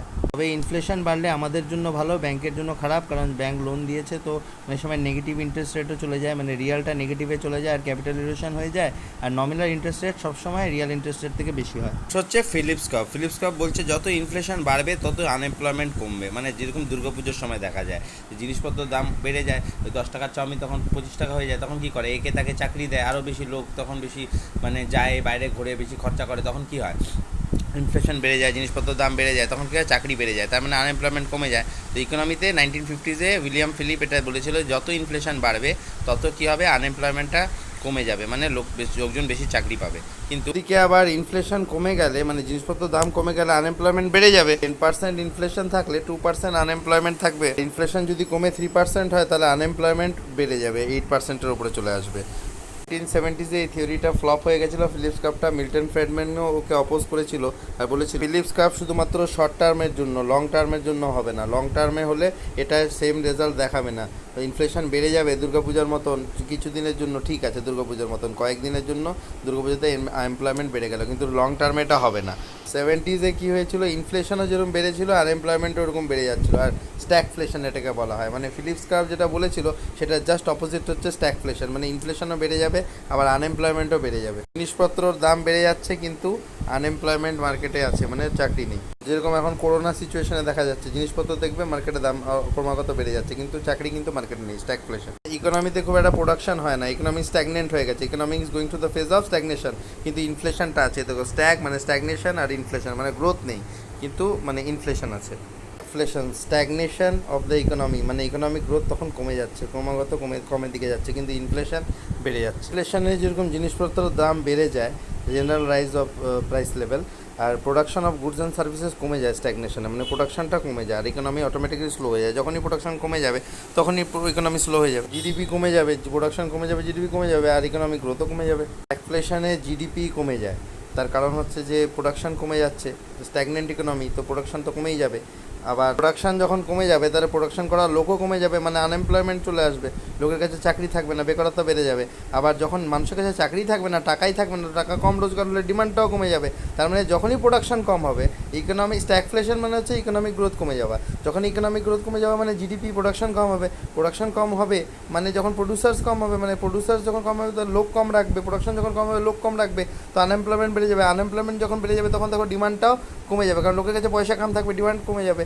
যখনই ডিমান্ড কমে যাবে তখন তো ইনফ্লেশনও কম হয়ে যাওয়া উচিত, কিন্তু এবার ইনফ্লেশনটা কম হবে না, কারণ কি এখানে স্ট্যাগফ্লেশন, স্ট্যাগনেশন না। স্ট্যাগনেশন হলে এটা হতো, কিন্তু স্ট্যাগফ্লেশন যেহেতু এই যে ইনফ্লেশনটাও থাকছে, এটাই একটা অজব আজগুবি জিনিস যে ইনফ্লেশনটা কী করে থাকতে পারে, যখন একটা স্ট্যাগনেন্ট ইকোনমিতে তো ইনফ্লেশন থাকা উচিত নয়, কিন্তু স্ট্যাগনেশনও আছে আবার ইনফ্লেশনও আছে। হিসাব মতন কিন্তু থিওরিতে ইনফ্লেশনটা থাকা উচিত না, কারণ ডিমান্ড কমে গেলে কিন্তু ইনফ্লেশনটা থাকা উচিত না, ডিমান্ড বাড়লে ইনফ্লেশনটা হওয়া উচিত, ডিমান্ড পুল ইনফ্লেশন, কিন্তু এখানে কিন্তু তাও ইনফ্লেশনটা আছে। পজ করে দুটো কোশ্চেন অ্যাটেম্প্ট করো এবং কমেন্ট করো, রাইট অ্যান্সার কমেন্ট সেকশনে। 1960s একটা টার্ম আসলো নাইরু, মানে ন্যাচুরাল রেট অফ আনএমপ্লয়মেন্ট। হিসাব মতো ইনফ্লেশন যত বাড়বে আনএমপ্লয়মেন্ট তত কমা উচিত। ফিলিপস কার্ভস অনুযায়ী যতটা ইনফ্লেশন বাড়ে ততটাই আনএমপ্লয়মেন্ট ক্রমাগত কমে চলেছে। একটা ন্যাচুরাল লেভেল অফ আনএমপ্লয়মেন্ট তো থেকে থাকে, যার বাইরে ইনফ্লেশন বাড়ালে বা ঘাটালে কোনো এফেক্ট আসে না, যেখানে কোনো নন অ্যাক্সিলারেটিং বলে এটাকে। এখানে দেখা যাচ্ছে ইনফ্লেশন এতটা বেড়ে গেছে, তাও আনএমপ্লয়মেন্ট ততটাই রয়েছে, তার মানে ন্যাচুরাল লেভেল, এর ওপরে আর কোনো কিছু করা যাবে না। এখন আমরা দেখবো যে ইনফ্লেশনটা কতটা কমালে আনএমপ্লয়মেন্টটা নিজের জায়গায় একই জায়গায় থাকবে। তো ইনফ্লেশন কমে গেল কিন্তু আনএমপ্লয়মেন্ট নিজের জায়গায়, মানে ন্যাচুরাল লেভেল অফ আনএমপ্লয়মেন্ট, এটাকে নন অ্যাক্সিলারেটিং বলা হয়, কারণ এরপরে আর অ্যাক্সিলারেট করে না। নন অ্যাক্সিলারেটিং ইনফ্লেশন, নন অ্যাক্সিলারেটিং মানে আর বাড়ে কমে না, রেট অফ আনএমপ্লয়মেন্টটা আর ইনফ্লেশনটা যদি ইনফ্লেশনও বেড়ে যায় বা কমে যায় কোনো ডিফারেন্স আসে না, সেটাকে বলে ন্যাচুরাল রেট অফ আনএমপ্লয়মেন্ট, यानी নাইরু। ধরে রাখো 20% ইনফ্লেশনে যদি 10% আনএমপ্লয়মেন্ট থাকে, এবার আমি ফট করে ইনফ্লেশনটা বাড়িয়ে দিয়ে 100% করে দিলাম, তাতেও যদি 10%ই থাকে তাহলে এটা নাইরু, মানে নন অ্যাক্সিলারেটিং, এখন আর অ্যাক্সিলারেট করছে না। এই 10% আনএমপ্লয়মেন্টটা ন্যাচুরাল লেভেল অফ আনএমপ্লয়মেন্ট। এক্ষেত্রে মানিটারি পলিসি দিয়ে যদি আমি আনএমপ্লয়মেন্টটাকে বাড়ানো বা কমানোর জন্য যদি ইনফ্লেশনটাকে বাড়িয়েও দিই যে না আনএমপ্লয়মেন্টটা কমে যাবে, তো তাতে কোনো লাভ হবে না, কারণ এটা ন্যাচুরাল লেভেল। স্ট্যাগফ্লেশন কিন্তু মোটামুটি রিসেশনের মতন চলে যায়, একটা রিসেশনেরই ট্রেন্ড থাকে, কারণ স্ট্যাগফ্লেশন মানে ইকোনমি স্ট্যাগনেন্ট হয়ে গেছে, এরপরে হয়তো রিসেশন আসবে, মানে একটা ট্রেন্ড থাকে। প্রথমবার হয়েছিল 1970s ইউএসএতে, ইউএস ইকোনমি হিট হয়েছিল, আনএমপ্লয়মেন্ট রেট 6% হয়েছিল আর রেট অফ ইনফ্লেশন 7% চলে গেছিলো। নাইরু হচ্ছে লোয়েস্ট আনএমপ্লয়মেন্ট রেট, মানে ন্যাচুরাল রেট অফ আনএমপ্লয়মেন্ট সব থেকে হায়েস্ট বা লোয়েস্ট ওটাই, এর আগে পিছে হতে পারে না, কিন্তু যদি একটু আগে পিছে করতে হয় মানে কমাতে হয়, তাহলে সেটার ক্ষেত্রে অনেক বেশি ইনফ্লেশন বেড়ে যাবে। যদি এই রেটটাকে আরও কমাতে হয় আনএমপ্লয়মেন্ট রেটটাকে to sustain without any upward pressure, মানে আরও অনেক বেশি ইনফ্লেশনটা তাহলে বেড়ে যাবে, তাহলে আপওয়ার্ড প্রেশার খুব বেড়ে যাবে ইনফ্লেশন রেটের উপরে। রিফ্লেশন, তো মনে রাখবো রিসেশন প্লাস ইনফ্লেশন, মানে যখন রিসেশন কন্ডিশন চলে আসে তখন গভর্নমেন্ট কী করে, ইনফ্লেশন নিয়ে আসে, যাতে ফিলিপস ক্লাব অনুযায়ী আনএমপ্লয়মেন্টটা কমে যায়। তো আনএমপ্লয়মেন্টটাকে কম করার জন্য বা রিসেশনটাকে কম করার জন্য গভর্নমেন্ট যে ইনফ্লেশনটা নিয়ে আসে সেটাকে রিফ্লেশন বলা হয়। গভর্নমেন্ট ইনফ্লেশন কী করে নিয়ে আসে, যেরকম গভর্নমেন্ট কোনো পলিসি করলো যেখানে ট্যাক্স কাট দিয়ে দিল, মানে ট্যাক্স কম নিল, এতে কী হলো, মানুষের হাতে টাকা বেড়ে গেল, মানে ডিসপোজেবল ইনকাম বেড়ে গেল কম্পারেটিভলি, বা হয়তো ইন্টারেস্ট রেট কাট করে দিল, অনেক কম ইন্টারেস্ট রেট নিল যাতে মানুষ আরও বেশি টাকা উঠায় ব্যাংকের থেকে, আর বেশি ইনভেস্ট করে, বা হয়তো মানরেগা বা কোনো পাবলিক এক্সপেন্ডিচার বাড়িয়ে দিল মানরেগাতে, বা এখানে বেশি কনস্ট্রাকশনের কাজ শুরু করে দিল, গ্রামীণ সারাকি যোজনা শুরু করে দিল, তাতে কি লোকের সাধারণ মানুষের কাছে বেশি টাকা চলে আসলো। আর এছাড়া ফিসক্যাল ডেফিসিট যখন বেড়ে যায় তখন গভর্নমেন্ট চাইলে এক্সট্রা মানি প্রিন্ট করে দিতে পারে, এটাতেও কি হয়, একটা হাই লেভেল অফ গ্রোথের এক্সপেকটেশন থাকে, কিন্তু সেটা কিন্তু হয় না। পয়সা ছাপলে মানে ডেফিসিট ফাইন্যান্সিং করলে ফিসক্যাল ডেফিসিটটা তো হয়ে যায়, কিন্তু অটোমেটিক্যালি ওয়েজেসও ইনক্রিজ করতে হয়, কারণ জিনিসপত্রের দাম বেড়ে যায়, তখন পোষায় না, ওরা আবার জিনিসপত্রের দামও বেড়ে যায়, তো ওয়েজও ইনক্রিজ করে দেয়, আলটিমেটলি কী হয়, আনএমপ্লয়মেন্টে কোনো এফেক্ট পড়ে না। ব্যাপার একই, মানে আগেকার দিনে একটা লোক 10 টাকা কামাতো, সেও আজকে সেই লোকটা আবার 1 লাখ টাকা কামাচ্ছে, ব্যাপার একই, শুধু 1 লাখ টাকাটা সে বাড়িতে নিয়ে যাচ্ছে, কিন্তু আলটিমেটলি ব্যাপার একই, সে 10 টাকাতেই সংসার করতো, এখন 1 লাখ টাকায় সে সংসার করছে, কালকে 10 লাখ টাকাতেও সে সংসার করবে ইনফ্লেশনের জন্য, কিন্তু আলটিমেটলি ব্যাপার একই। তখন 10 টাকা কেজি পটল কিনতো, এখন সেটাই হয়তো 100 টাকা কেজি হয়ে গেছে। ইনফ্লেশন টার্গেটিং মানে যখন কোনো মানিটারি পলিসি দিয়ে, যেরকম রেপো রেট এগুলো দিয়ে আলটিমেটলি যখন আরবিআই মানে দেশের কোনো সেন্ট্রাল ব্যাংক টার্গেট করে ইনফ্লেশনকে, মানে একটা পার্টিকুলার একটা ডেট দিয়ে দেয় যে এত পার্সেন্টেজ ইনফ্লেশন এখন থাকবে, যেরকম হয়তো 4% বা 4.2% এতটা মেনটেন করতে হবে, তো সেটা টার্গেট সেট করে দেয় সেন্ট্রাল ব্যাংক, সেটাকে ইনফ্লেশন টার্গেট, এটাকে পাবলিশ করে দেয় যে 4.3 বা 4.28, এটা পাবলিশ করে দেয়। এটা মিডিয়াম টার্মের জন্য হয়, লং টার্মের জন্য না, হয়তো 1 বছরের জন্য হয়। মনিটারি পলিসিটাকে রিঅ্যাডজাস্টমেন্ট করলেই হয়ে যাবে ইনফ্লেশন টার্গেটই। যেরকম রেপো রেটটাকে 3% ছিল বা 4% ছিল, ওটাকে কমানো বাড়ানো। এখন রেপো রেটটাকে কমিয়ে দিয়ে যদি এখন 3% থেকে 2% করে দেওয়া হলো, তাহলে কী হলো, ইজি লোন অ্যাভেলেবেল হয়ে গেলো মার্কেটে, লোন আরও বেশি পাওয়া যাবে। কারণ রেপো রেটে কী হবে, আরবিআই ব্যাঙ্ককে ইজি লোন দেবে, তাহলে ব্যাংকের কাছে বেশি টাকা এসে যাবে, তাহলে ব্যাঙ্কও ইজি লোন দিয়ে দেবে, তাহলে কী হবে, ইন দ্যাট কেস লোকের কাছে বেশি টাকা চলে আসবে, তার মানে লিকুইডিটি বেশি থাকবে মার্কেটে, তার মানে লিকুইডিটি মানেই হচ্ছে ইনফ্লেশন। আর রেপো রেটটাকে বাড়িয়ে দিলে ইনফ্লেশনটা টার্গেটিং হয়ে যাবে, ইনফ্লেশনটা আবার কমে যাবে। তো এইভাবে রেপো রেটটাকে মনিটারি পলিসি দিয়ে কমিয়ে বাড়িয়ে আরবিআই বেসিক্যালি টার্গেট করে ইনফ্লেশনকে। রেপো রেট কমিয়ে দিলে ইন্টারেস্ট রেট কমে যাবে, আর ইন্টারেস্ট রেট যদি কমে যায় তাহলে অটোমেটিক্যালি পয়সা বেশি চলে আসবে, লিকুইডিটি, তো ইকোনমি বাড়তে শুরু করবে, তখন কি ইনফ্লেশন বেড়ে যাবে। First countries to target fully nation inflation targeting যেটা হয় আর কি, সেটা হচ্ছে নিউজিল্যান্ড, কানাডা আর ইউনাইটেড কিংডম ফুল ফ্লেজেডভাবে ওরা টার্গেট করেছিল। একটা স্টেবল ইন্টারেস্ট রেট বা একটা স্টেবল রেট অফ ইনফ্লেশন সবসময় দরকার একটা ইকোনমির জন্য, যে কন্টিনিউয়াসলি একটা স্টেবিলিটি থাকে যাতে ইকোনমিতে। আরবিআইকে এই কাজটা গভর্নমেন্ট দিয়েছে, একটা কন্ট্রাক্ট করেছিল 2015-তে ফেব্রুয়ারিতে, ইনফ্লেশন টার্গেটিংয়ের কাজটা ফর্মালি দেওয়া হয়েছিল আরবিআইকে গভর্নমেন্ট অফ ইন্ডিয়ার সাথে কন্ট্রাক্ট করে। আর এটাকে নাম ছিল agreement on monetary policy framework, কারণ মনিটারি পলিসি দিয়ে করা হয়, তাই জন্য এটা agreement on monetary policy framework, মানে কীভাবে ফ্রেম করবে আর। অবজেক্টিভ হচ্ছে দুটো জিনিস দেখা, একটা হচ্ছে গ্রোথও যাতে হয়, আবার স্টেবিলিটিও যাতে থাকে, প্রাইস স্টেবিলিটি থাকে। 2016 জানুয়ারির সময় যখন অনেক বেশি মানে বিজনেস হচ্ছিলো প্রত্যেকটা ফার্মের, তখন ইনফ্লেশন রাইটটা খুব হাই ছিল, তো তখন আরবিআই চেষ্টা করছিল যে ইনফ্লেশনটাকে বিলো 6% নিয়ে আসার, যাতে মানে ইনফ্লেশনটা একটা টার্গেটে থাকে। তো টার্গেট করে নিয়েছিল 2016-17-তে 6%-এর কম। 2015-তে আরবিআই মনিটারি পলিসি এস্টাবলিশড হয়েছিল, 2016-তে 6%-এর কম বলেছিল, আর তারপরে বলেছিল যে তারপরে সাবসিকুয়েন্ট ইয়ার্সে 4%ই রাখবে, হ্যাঁ, ওর থেকে +- 2 হতে পারে ম্যাক্সিমাম, এটাকে হেলদি রেঞ্জ অফ ইনফ্লেশন বলা হয়েছিল। এই একটা অপারেটিং টার্গেট পাবলিশ করবে, যেরকম 4.1 হলো, 3.2 হলো, আর একটা অপারেটিং প্রসিডিওরও দেবে যে কীভাবে সেটাকে অ্যাচিভ করবে, এই প্রসিডিওর, যে এটাকে এভাবে কমাবো, এই মনিটারি ইনফ্লেশন রেটটাকে এভাবে কমিয়ে এটাকে এভাবে অ্যাচিভ করবো। যেরকম এখানে দেখছেন 2020-এর মার্চে এটা 4.8 ছিল, তো এটাকে 4.4%-এ নিয়ে আসলো আরবিআই, মানে সিপিআই ইনফ্লেশনটা আরবিআই কমিয়ে দিল 4.4% এই কোয়ার্টার নাম্বার 2 লেখা আছে। তার মানে এখানে যে ডিমান্ডটা আরও বেশি কমে যাবে এখন। আরবিআই নিজে কি করে করলো ওটা, দেখো, reduce repo rate, cash reserve ratio.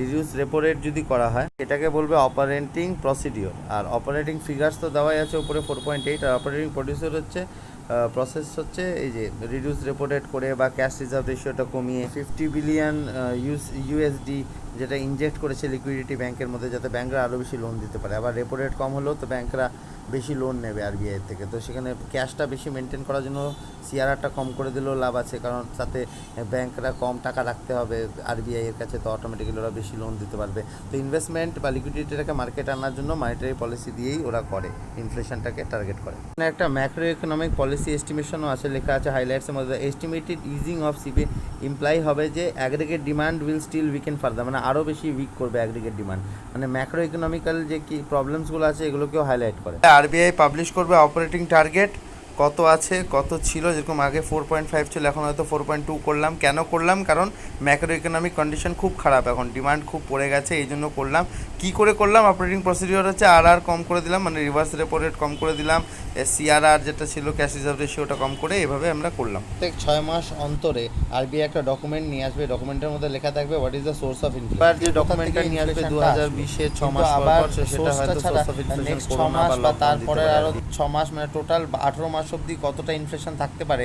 হয়তো এইবার হয়তো ডিসেম্বরে, জুলাই থেকে ডিসেম্বর অবধি 10% আছে, পরের কোয়ার্টারে আবার 6 মাসে থাকবে 15%, তারপরে মানে একটা প্রেডিকশন হবে যে ফিউচারে কতটা ইনফ্লেশন থাকতে পারে। ইনফ্লেশন যখন 6% ছাড়িয়ে চলে যায় বা 2%-এর থেকে কম হয়ে যায়, তখন আরবিআই ফেল করে যায় টার্গেটটাকে মেনটেন করার জন্য। টার্গেট ফেল করলে আরবিআইকে একটা রিপোর্ট দিতে হয় যে কেন সেটা ফেল হয়েছে, মানে রিজন কেন ফেল হয়েছে, রেমেডি মানে এটা কী করে ঠিক করবে, আর টাইম কতক্ষণ টাইম লাগবে, মানে রিজন, রেমেডি আর টাইম। কী করে ঠিক করবে, কেন খারাপ হয়েছে, কী করে ঠিক করবে, আর কতক্ষণ সময় লাগবে। রিপোর্টটা আরবিআইকে সাবমিট করতে হবে। 2014-তে উর্জিত পাটিল কমিটি, যেটা আরবিআই সেট করেছিল মনিটারি পলিসির ওপরে, ও এরকম একটা অ্যাডভাইস দিয়েছিল 2014-তে, আর সেটাকে ফলো আপ করে এই ইনফ্লেশন টার্গেট মেকানিজমটাকে আরবিআইকে দেওয়া হয় 2015-তে। ইন্ডিয়াও এবার ইনফ্লেশন টার্গেটিং শুরু করলো, যেরকম USA, UK, European union, Japan, China পর্যন্ত করে, এবং নিউজিল্যান্ড প্রথম কান্ট্রি ছিল যে 1989-এ ইনফ্লেশন টার্গেটিং শুরু করেছিল। ইনফ্লেশন টার্গেটিং ইম্পর্টেন্ট, কারণ হাই ইনফ্লেশন ডিস্টেবিলাইজ করে দেয় একটা ইকোনমিতে, আর স্টেবল ইকোনমিতে একটা স্টেবল রেট অফ ইনফ্লেশন সবসময় ভালো হয় গ্রোথের জন্য। ইনফ্লেশন থাকে তখন সেন্ট্রাল ব্যাঙ্ক একটা স্পেসিফিক ইনফ্লেশন রেট নিজের গোল হিসাবে সেট করে, আর সেই অনুযায়ী প্রাইস লেভেলগুলো ডিটারমাইন থাকে। এটা মনিটারি পলিসি দিয়ে ওরা অ্যাচিভ করে। যাতে ওটা আরবিআই আর গভর্নমেন্টের মধ্যে একটা এগ্রিমেন্ট যে টোটালি ইনফ্লেশনটাকে ইন্ডিয়াতে আরবিআই চেক করে, আর ইনফ্লেশন টার্গেটিংটা ইন্ডিয়াতে আরবিআই মানে সেন্ট্রাল ব্যাঙ্কই করে। তো কিছু এমসিকিউ প্র্যাকটিস করে নিই, আর কমেন্ট সেকশনে অবশ্যই কমেন্ট করে বলুন এগুলোর অ্যান্সার কী হবে। কোয়েশ্চেনস আর ট্রিকি, তো একটু ভেবেচিন্তে আর এটার অ্যান্সার কমেন্ট সেকশনে করে আমি ওটার উত্তর দেবো। ইনফ্লেশন এটা একটা টাইপ অফ ইনফ্লেশনে যেখানে কিছু প্রোডাক্টসের দাম কমে যাচ্ছে, মানে ডিফ্লেশন হচ্ছে, আবার কিছু প্রোডাক্টসের দাম আবার উঠে যাচ্ছে, মানে ইনফ্লেশন হচ্ছে, মানে সমস্ত প্রোডাক্টসের দাম একসাথে কিনছে না। ফর এক্সাম্পল ইন্ডিয়াতে ফুড ইনফ্লেশন হলে সবসময় ফুডের দামটা বেড়ে যায়, ফুডের শুধু খাবার আইটেমের দামটা বেড়ে যায়, বাকি সবের দাম হয়তো পড়েও যেতে পারে বা স্টেবলও থাকতে পারে, কিন্তু খাবারের দামটা বেড়ে যাবে। কিছু আইটেমের দামে যদি ইনফ্লেশন আসে, বাকিগুলো স্টেবল থাকে বা হয়তো পড়ে যাচ্ছে, তাদের ডিফ্লেশন আসছে, তাহলে ওটাকে স্কিউফ্লেশন বলা হয়। এটা 2009-এ ইন্ডিয়া এক্সপিরিয়েন্স করেছিল। ফুডের দাম, খাবার দাবারের দাম প্রচুর বেড়ে যাচ্ছিল 2009-10-এ। ফুড ইনফ্লেশন প্রায় 20% পার করে চলে গেছিলো 2009-10। তাই ইকোনমিক সার্ভে 2009-10-এ এই স্কিউফ্লেশন টার্মটা ইউজ করা হয়। রিফ্লেশন যেরকম রিসেশন পিরিয়ডে গভর্নমেন্ট আরও ইনফ্লেশন নিয়ে আসে, মানে রিডিউশন মানে ইনফ্লেশন নিয়ে আসা মানে কি রিডিউসিং ডিফ্লেশন, মানে রিফ্লেশন মানে হচ্ছে রিডিউসিং ডিফ্লেশন, আর স্কিউফ্লেশন মানে হচ্ছে ইনফ্লেশন ইন সাম কমোডিটিস আর ডিফ্লেশন ইন আদার্স, মানে কিছু কমোডিটিসের দাম বেড়ে যায়, কিছু কমোডিটিস দাম কমে যায় বা স্টেবল থাকে, সেটা হচ্ছে স্কিউফ্লেশন। এটা চায়নাতেও দেখা দিয়েছিল 2011-তে, শুধুমাত্র ইন্ডিয়া স্কিউফ্লেশন ফেস করেছে সেটা নয়, কিন্তু ইন্ডিয়াতে ইকোনমিক বাজেটে 2009-10-এ স্কিউফ্লেশন লেখা ছিল। জিডিপি ডিফ্লেটার মানে নমিনাল জিডিপি এখন যত আছে divided by real GDP into 100, বা এটাকে কারেন্ট প্রাইসও বলা যায়। নমিনাল মানে কি, যে ইনফ্লেশনটাকে অ্যাকাউন্ট করা নেই, তার মানে current GDP divided by real GDP মানে কি, যেটা ইনফ্লেশন অ্যাকাউন্টেড আছে, তার মানে ওটা হলো তোমার যে বেস ইয়ার হিসাবে যে জিডিপিটা, মানে কনস্ট্যান্ট আমাদের জিডিপি ইন্টু 100, মানে এটা যে রেশিওটাকে অ্যাপ্রক্সিমেটলি জিডিপি ডিফ্লেটার বলা হয়। যদি 1 হয় তার মানে নো প্রাইস চেঞ্জ, আর যদি 2 হয় তার মানে প্রাইস বেড়ে গেছে, কম্পারেটিভলি ইনফ্লেশন আছে, মানে যত বাড়তে থাকবে 2, 3, 4, 5, 6 তত ইনফ্লেশন আছে। যদি কমে যায় তাহলে ডিফ্লেশন, তার মানে এটা GDP deflator deflation plus inflation দুটোকেই আইডেন্টিফাই করে, যে কারেন্ট ইয়ারের সাথে মানে 2019-এ কতটা দাম বেড়েছে জিনিসের, বা দিনতে কতটা কমেছে জিডিপি হিসেবে অল প্রোডাক্টসের। ডিফ্লেটার মানে পুরো কান্ট্রির যে জিডিপি আছে টোটাল, যত গুডস অ্যান্ড সার্ভিসেস যা প্রডিউস হচ্ছে সেটার দাম টোটাল, সেটা হচ্ছে জিডিপি ডিফ্লেটার। আর সিপিআই হচ্ছে শুধুমাত্র যে কনজিউমার যেগুলোকে ইউজ করছে, যে গুডস অ্যান্ড যেগুলো আমরা কনজিউমার গুডস যেগুলো, সেখানে ক্যাপিটাল গুডস বা এই ধরনের বড় বড় মেশিনারি যেগুলো আসবে না, শুধু কনজিউমার গুডস। গভর্নমেন্ট যদি কোনো কিছু কনজিউম করছে, বা কোনো ফার্ম যেরকম রিলায়েন্স জিও যদি কোনো ক্যাপিটাল গুডস কনজিউম করছে, কোনো বড় মেশিন কিনে নিয়ে আসলো, বা গভর্নমেন্ট কোনো ট্র্যাক্টর কিনলো বা কোনো কিছু কিনলো, মানে যেটা গভর্নমেন্ট কিনলো, বড় বড় মেশিনারিজ কোনো কিছু নিয়ে আসলো, বা আর্মি ডিফেন্সের জন্য কিছু কিনলো, তো সেগুলো কোনোদিনও সিপিআইয়ের উপরে এফেক্ট করে না। সিপিআইয়ের উপরে শুধু নর্মাল যেগুলো আমরা খাওয়া দাওয়ার হলো, বা আমরা যে বাইক কিনছি, আমরা ডক্টরের কাছে যাচ্ছি, এগুলো সিপিআইয়ের উপরে করে।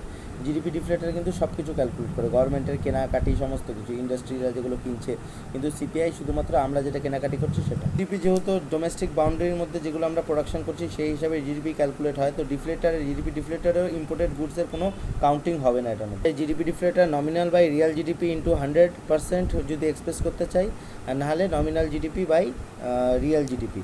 আর জিডিপি ডিফ্লেটারে সমস্ত অল গুডস অ্যান্ড সার্ভিসেসের অ্যাকাউন্ট হয়, যেটা ডোমেস্টিক্যালি প্রডিউস হয়। আর সিপিআইতে শুধুমাত্র রিপ্রেজেন্টেটিভ বাস্কেট কয়েকটা গুডস অ্যান্ড সার্ভিসেস যেটা শুধুমাত্র কনজিউমাররা ইউজ করে। আর কম্প্যারিজনে এটা কারেন্টলিতে এই বছর আমরা যেগুলো গুডস অ্যান্ড সার্ভিসেসগুলো প্রডিউস করেছি শুধু এই বছরের জন্য, with reference to base year হিসাবে, তো সেটাকে জিডিপি ডিফ্লেটারের মধ্যে কাউন্ট করা হয়। কিন্তু কম্প্যারিজনে এখানে একটা ফিক্সড বাস্কেট অফ গুডস থাকে, যেটার মধ্যে ওই বেস ইয়ার হিসাবেই ক্যালকুলেট করা হয়, কিন্তু এটা সিপিআই শুধুমাত্র কিছু কিছু গুডস অ্যান্ড সার্ভিসের উপরেই হয়, যেটা আমরা কিনছি আর কি কনজিউমার। গুণে। রিফ্লেটের একটা বেটার মেজারমেন্ট, কারণ এর মধ্যে অল গুডস অ্যান্ড সার্ভিসেস যেটা আমরা ডোমেস্টিকলি প্রডিউস করি সেটা নেওয়া হয়, এই জন্য এটা ভালো দেখায় আর কি, পরিষ্কারভাবে বোঝা যায় যে কি কতটা ইনফ্লেশন এফেক্ট আছে। ইনফ্লেশন মানে টোটাল ইনফ্লেশন, মানে সব কমোডিটি সব কিছু নিয়ে, মানে ফুড টুড যা আছে সব।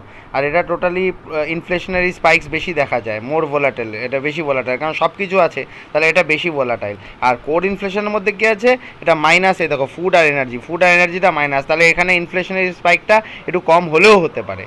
এখন যেরকম সবজির দাম বেড়ে গেছে, ফট করে করোনার সময় বিশাল দাম বেড়ে গেছে, সবজি ফলের দাম বেড়ে গেছে, তো সেটা ওই এর মধ্যে অ্যাকাউন্টেবল না, তো সেই ক্ষেত্রে যখন এটার মধ্যে ঢোকে না তখন হেডলাইন ইনফ্লেশনটা বেশি হয় সব সময় কোর ইনফ্লেশন থেকে, কারণ কোর ইনফ্লেশন ফুড আর এনার্জি থাকে না। এই দেখো কোনো সময় আবার এরকমও হতে পারে যে হেডলাইন ইনফ্লেশন ছাড়িয়ে চলে যাচ্ছে, আবার কোর ইনফ্লেশন নিচে চলে যাচ্ছে, তো সবসময় যে কোর ইনফ্লেশন হেডলাইনের উপরে থাকবে বা হেডলাইন কোরের উপরে থাকবে এরকম কোনো ডিটারমাইন না। এটা কোশ্চেন আসতে পারে যে হেডলাইন ইজ অলওয়েজ অ্যাবভ, তো এটা হয় না।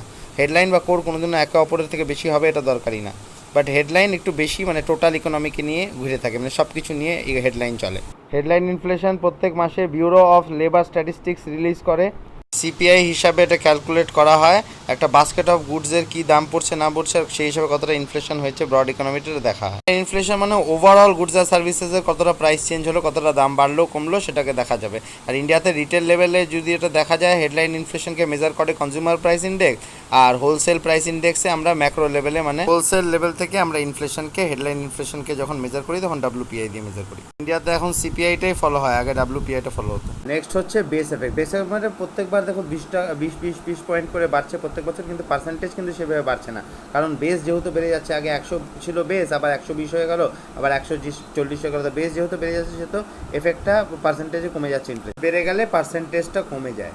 বছরকে বছর দেখা হচ্ছে, কিন্তু 2007 থেকে যদি একবারে 2010 অবধি দেখা যায় তাহলে দেখো 60% ইনফ্লেশন আছে। কনজিউমার প্রাইস বা হোলসেল প্রাইস ইন্ডেক্স অনুসারে দেখা যেতে পারে। ইনফ্লেশন কী ধরনের এফেক্ট করে, যেমন ক্রেডিটার যখন লোন দেয় ডেবিটারকে, মানে ক্রেডিট মানে যে ক্রেডিট দেয় মানে লোন দেয়, বছর আগে যদি কেউ 1000 টাকা দিয়ে থাকে তাহলে এখনও সেটার দাম 1600 টাকা হয়ে গেছে, কিন্তু আমি তো তাকে ফেরত 1000 টাকাই দিচ্ছি, তাহলে 600 টাকা আমার বেঁচে যাচ্ছে। ধার নিয়ে থাকি তার মানে ওটা আমার লাভ, যারা ধার দেয় তারা লসে থাকে। যেরকম নমিনাল রেট অফ ইন্টারেস্টে, মানে ইনফ্লেশন অ্যাডজাস্ট না করে, ইনফ্লেশন অ্যাডজাস্ট করে তো রিয়েল ইন্টারেস্ট রেট হবে। ব্যাংক লোন দেয় তাহলে ব্যাংক সেই হিসাবে অনেক সময় প্রেশারে পড়ে যায়, ইনফ্লেশন যদি খুব হাই থাকে বা ক্রমাগত বেড়ে যায়। ইনফ্লেশন হলে মার্কেটে ডিমান্ড বাড়ে, আবার লোনও সস্তায় পাওয়া যায়, কারণ লিকুইডিটি মার্কেটে অনেক থাকে, তাহলে এই জন্য ইনফ্লেশনে ইনভেস্টমেন্ট অনেক বেড়ে যায় মার্কেটে। শহরে 10,000 টাকা মানে বড় শহরে গিয়ে ব্যাঙ্গালোর শহরের মতন 1 লাখ টাকা একই সমান, তার মানে ইনফ্লেশন যখন হচ্ছে তখন নমিনাল ভ্যালুটা বেড়ে গেল, রিয়েল ভ্যালু কিন্তু একই জায়গায় আছে। রিফ্লেটের ইনফ্লেশনের এফেক্টটা বোঝা যেতে পারে। সার্ভিসেসের ডিয়ারনেস অ্যালাউন্স দেয় ইনফ্লেশনকে অ্যাডজাস্ট করার জন্য, যেই ধরে রাখো কোনো কোম্পানি 10% 5% বাড়ালো, হতে পারে সেটা ইনক্রিজ তার ইনকাম বা পজিশনের জন্য বেড়ে যেতে পারে, আবার এমনও হতে পারে যে ইনফ্লেশনের জন্য টাকাটা বাড়ানো হলো। তার থেকে ব্যাঙ্গালোরে পোস্টিং হলো, তার 10,000 বা 50,000 টাকা স্যালারি বাড়লো, তার মানে এটা হতে পারে যে ওখানে লিভিং কস্ট অনেক হাই, ওই জন্য হয়তো ইনফ্লেশনটা অনেক হাই, টাকাটা তো তাকে দিতেই হবে, তার মানে ইনফ্লেশনে ইনকাম বেড়ে যায় মানুষের। ইনকাম বাড়ে কিনা সেটা বলাটা এখনও বলা মুশকিল, কিন্তু নমিনাল ইনকামটা অবশ্যই বেড়ে যায়। ইনফ্লেশন মার্কেটে থাকলে মানুষ টাকা জমিয়ে রাখতে চায় না, সোনা গয়না এদিক ওদিক কিনে বা ব্যাংকে বেশি টাকা ডিপোজিট করতে চায়, এটাকে শু লেদার কস্ট বলা হয়। ধরে রাখাটা কি খুব একটা ভালো ইকোনমিক ডিসিশন হবে? অবশ্যই না। প্রুফ করার জন্য অনেকে সোনা গয়না বা অ্যাসেটসে ইনভেস্ট করে, তার জন্য হয়তো কিছু সেভিংস কম করলেও পরবর্তীকালে সেভিংসটা আরও বেশি করে, কারণ ইনফ্লেশনে যখন ভ্যালু অফ দ্য মানি কমে যায় তখন আরও বেশি সেভ করার জন্য মনে হয় তারা আরেকটু সেভ করে রাখি টাকা, কারণ 2 মাসের খরচ চালাতে আগে যখন 20,000 টাকা রাখতাম এখন সেটাকে আমাকে 50,000 টাকা রাখতে হচ্ছে, মানে লং রানে সেভিংস বেড়ে যাচ্ছে। পেঁয়াজ বা বর্ষার কারণে যখন সবজির দাম বাড়ে তখন অটোমেটিক্যালি মানুষ কেনাকাটা কমিয়ে দেয়, ওরকমই এক্সপেন্ডিচার, তখন মানুষ ইনফ্লেশন হলে টাকার যখন এত দাম এটা শুনে আর ইনফ্লেশন বেশি বাড়লে মানুষ টাকা আর ইনভেস্ট করতে চায় না, কোনো কেনাকাটি করতে চায় না। কমে গেলে আবার কেনাকাটি বাড়িয়ে দেয়, তার মানে ডিফ্লেশন হলে কেনাকাটি বাড়িয়ে দেয়, ইনফ্লেশন হলে কেনাকাটি কমিয়ে দেয়, দাম শুনেই হার্ট অ্যাটাক। জিনিসপত্রের দাম বেড়ে গেল, একটা ব্রিটানিয়া কেকের দাম যদি আগে 10 টাকা হয় এখন যদি 20 টাকা হয়, তাহলে 10% ট্যাক্সে আগে 1 টাকা লাগতো এখন 2 টাকা লাগবে। অটোমেটিক জিনিসের দাম বেড়ে গেলে ট্যাক্সও বেশি দিতে হবে, ইনডাইরেক্ট ট্যাক্সও বেশি দিতে হবে, আবার কামাইও বেড়ে যাবে। ওই 5 লাখ টাকা আগে স্যালারি পেতাম এখন 10 লাখ টাকা পাচ্ছি ইনফ্লেশনের জন্য, তো 10% মানে এখন 1 লাখ টাকা দিতে হচ্ছিল, আগে 50,000 টাকা, তো অটোমেটিক্যালি ট্যাক্সও গভর্নমেন্টকে বেশি দিতে হবে। ব্র্যাকেট ক্রিপ বা ইনফ্লেশন ইনডিউস ট্যাক্স ইনক্রিজেসকে ব্র্যাকেট ক্রিপ বলা হয়। এর জন্য তুমি ট্যাক্স ব্র্যাকেট ছাড়িয়ে যাও, যেরকম আগে যে 5 লাখ টাকা কামাতো সে এখন 8 লাখ টাকা কামাচ্ছে, তাহলে ট্যাক্স ব্র্যাকেটের 5 লাখের উপরে চলে গেল, তাহলে তার উপরে আরও বেশি সারচার্জ লেগে যায়, 10%-এর জায়গায় 20%। আমাদের তো যত বেশি কামাই তত বেশি ট্যাক্স দিতে হয় না, ওই হিসাবে বেশি ট্যাক্স লেগে যায়, অনেক বেশি ট্যাক্স লেগে যায়। তাহলে গভর্নমেন্টের জন্য ভালো, কারণ গভর্নমেন্টও তো অনেক টাকা আরবিআই এদিক ওদিক থেকে লোন নেয়, তাদেরকে পরে কম টাকা দিতে হয়, মানে মানি ভ্যালু যেহেতু ডেপ্রিসিয়েট করে, ডেফিসিটও কন্ট্রোল করতে পারে, কারণ ইনফ্লেশন একটা আলাদা করে ট্যাক্স জেনারেট করে, এই জন্য ইনফ্লেশন ট্যাক্স বলা যায়। ইনফ্লেশন হলে কারেন্সি ভ্যালুও ডিপ্রিসিয়েট করে, রুপির ভ্যালুও ক্রমাগত কমে যাবে, কিন্তু আবার ডিপেন্ড করবে যে অন্য কান্ট্রিতে যে কান্ট্রির সাথে মেজারমেন্ট হচ্ছে তার ওখানে কতটা ইনফ্লেশন আছে। এক্সচেঞ্জ রেটের উপরে ইম্প্যাক্ট করে, মানে কারেন্সি ডেপ্রিসিয়েট করলে এক্সচেঞ্জ রেটও কমে যায়, এক্সপোর্ট বেড়ে যায়। তার কারণ হচ্ছে ইনফ্লেশন যখনই বেড়ে যায় তখন এক্সচেঞ্জ রেটটা কমে যায়, মানে রুপি আরও বেশি পেয়ে যাবে, তখন কি কেনাকাটি বেশি করতে পারবে, মানে ওই যে টাকার ভ্যালু কমে যাচ্ছে তাহলে কি বেশি কিনতে পারবে, এই জন্য ডলারের ভ্যালুটা আরও বেড়ে গেল ক্রমাগত, তাহলে আরও বেশি কেনাকাটি করবে, এই জন্য এক্সপোর্টটা বেড়ে যায়। ইনফ্লেশন হওয়াতে $1 দাম 50 টাকার থেকে 100 টাকা এখন হয়ে গেছে, মানে আগে $1 যদি একটা ইউরোপিয়ান একটা খাতা কিনে নিয়ে যেত 50 টাকায়, তাহলে এখন সে দুটো খাতা পেয়ে যাবে ওই টাকায়, তো বেশি কিনবে। আগে আমি যদি কোনো কিছু 50 টাকায় কিনছিলাম ওখান থেকে, যেটা ওখানে দাম $1, এখন সেটা আমাকে 100 টাকা দিতে হচ্ছে, তার মানে আমি কম কিনবো, মানে ইম্পোর্ট যেটা হবে সেটা কম হয়ে যাবে। তো আমি দুটো কেনার কথা ভাবতে পারতাম, এখন তো শুধু আমাকে একটাই কিনতে হবে 100 টাকা দিয়ে। আর ইকোনমি যেটা পুরোপুরি ইম্পোর্টের উপরে ডিপেন্ডেন্ট, ওর কিন্তু কোনোভাবে ইনফ্লেশনটাকে ম্যানেজ করতে হবে। ইম্পোর্টের জন্য কোনোভাবেই ইনফ্লেশন ভালো না, যেহেতু ভারতীয় পুরোপুরি ইম্পোর্ট বেসড ইকোনমি না, মাঝে মধ্যে নিজের কারেন্সি ম্যানিপুলেশন করে ডিভ্যালুয়েট করে এক্সপোর্ট বাড়িয়ে ফেলে, করলে পরে আরও উল্টো পাঙ্গা হয়ে যাবে। ইনফ্লেশনে শর্ট রানে অনেক এমপ্লয়মেন্ট দেয়, কিন্তু পরবর্তীতে নিউট্রাল হয়ে যায়, যেটা আমরা লরেন্স ফিলিপস কাপে দেখলাম। এমপ্লয়েডের ওপরে ইনফ্লেশন প্রথম অনেক ইম্প্যাক্ট ফেলে, কারণ কামাইটা কমে যায়, কিন্তু লং রানে যখন সেলটা আবার বেড়ে যায় তখন আবার জিনিসটা ঘরে পড়তে একই হয়ে দাঁড়ায়। মানে যদি এখন 1 লাখ টাকা একটা কোর্স থাকে, সেটাতে 5 জন স্টুডেন্ট হবে, পরবর্তী যদি এখন 15 জন স্টুডেন্ট নিয়ে ফেলে, তাহলে ওটা অটোমেটিক্যালি ব্যাপারটা একই জায়গায় দাঁড়ায়, বেড়ে যায় না ইনফ্লেশন আসলে। ইনকাম গ্রুপের জন্য ম্যানেজ করা খুব ডিফিকাল্ট, তাই গভর্নমেন্ট বছরে 2বার ডিয়ারনেস অ্যালাউন্স দেয়। লেবারদের ওয়েজেস বেড়ে গেলেও লাভ নেই, আগে 100 টাকায় 10 টাকা কেজি চাল খেতে, এখন 300 টাকায় 30 টাকা কেজি চাল খাবে, চাল ভ্যালু কমে যায়, তাই ওয়েজ আর্নার্সদের জন্য ভালো নয়। বেশি ফিক্স স্যালারি গ্রুপ আর ওয়েজ আর্নার্সরাই সাফার করে। ইকোনমিতে দেখতে গেলে একটা particular level of inflation is healthy, যেটাকে হেলদি লেভেল অফ ইনফ্লেশন বলা হয়েছিল। এমপ্লয়মেন্ট কমে, একটা সার্টেন রেট অফ ডিমান্ড থাকে, ইকোনমির নিজস্ব হেলদি রেঞ্জ আছে, ইন্ডিয়াতে 2 থেকে 6% as per CPIC price index combined হিসাবে। অস্ট্রেলিয়া নিউজিল্যান্ডে হেলদি রেঞ্জ অফ ইনফ্লেশন 1 থেকে 3%, আমাদের থেকে অনেক কম, কিন্তু হেলদি রেঞ্জ মেনটেন করার জন্য ইনফ্লেশন টার্গেটিং সেন্ট্রাল ব্যাংক করে। দুটো ইন্ডেক্স আছে যার উপরে ভিত্তিতে ইনফ্লেশন মেজার করা হয়, একটা হোলসেল প্রাইস ইন্ডেক্স, একটা কনজিউমার প্রাইস ইন্ডেক্স। 2 পয়েন্ট মেথডে ক্যালকুলেট করা হয়, হয়তো 1 সপ্তাহ 2 সপ্তাহ বা 1 মাসের জন্য। পয়েন্ট মানে ডিজিটে 1.3 2.3 বা পার্সেন্টেজে এক্সপ্রেস করা হয়। WPI ম্যাক্রো লেভেলে ইউজ করা হয় পলিসি মেকিংয়ের কাজে, আর সিপিআইটাকে কনজিউমার লেভেলে মানে মাইক্রো লেভেলে দেখা হয়। 42 জানুয়ারিতে হোলসেল প্রাইস ইন্ডেক্স আসে করে office of economic adviser, ministry of industry. Wholesale এই জন্য মিনিস্ট্রি অফ ইন্ডাস্ট্রি। অনেক নতুন কমোডিটিজ ইনক্লুশন করা ছাড়াও 5বার বেস ইয়ার চেঞ্জ করা হয়েছে। 1952 থেকে নিয়ে এই যে 52, 61 প্রত্যেক 10 বছর করে 6, 7, 8, 9 এই দেখো 10 বছর করে গ্যাপ আছে। হচ্ছে 2011-12 বেস ইয়ার, এখানে 697 কমোডিটিজ আছে। 2004-5 ছিল বেস ইয়ার মনে রাখার জন্য, এই যে 012 এটা মনে রাখতে পারো। 12টা কমোডিটিজ দিয়ে শুরু হয়েছিল, তারপরে অনেক কটা আরো কমোডিটিজ ইনক্লুড করা হয়েছে, সে এখন 697 কমোডিটিজ আছে। Macro economic indicator of inflation PI হচ্ছে ম্যাম, মানে ম্যানুফ্যাকচার প্রোডাক্ট, এগ্রিকালচার প্রোডাক্টস আর মিনারেল। সেল বলে ম্যানুফ্যাকচার প্রোডাক্ট সবসময় ফ্যাক্টরি প্রাইসে হয়, এগ্রিকালচারটা এগ্রির যে মন্ডি প্রাইস হয়, যেখানে মন্ডিতে যে বেচে ফার্মার্সরা, আর মিনারেলসটা এক্স মাইন্স প্রাইসে হয়। প্রডিউসার প্রাইস না, প্রডিউসার যে বিক্রি করে দেয় যাকে, সেই মন্ডির প্রাইসটা। সেল প্রাইস ইন্ডেক্স একটা বাস্কেট অফ গুডস, মানে অনেক রকমের গুডস থাকে, এটার মধ্যে যে ম্যানুফ্যাকচার প্রোডাক্টস থাকে তার মধ্যে থাকে food articles, non food articles,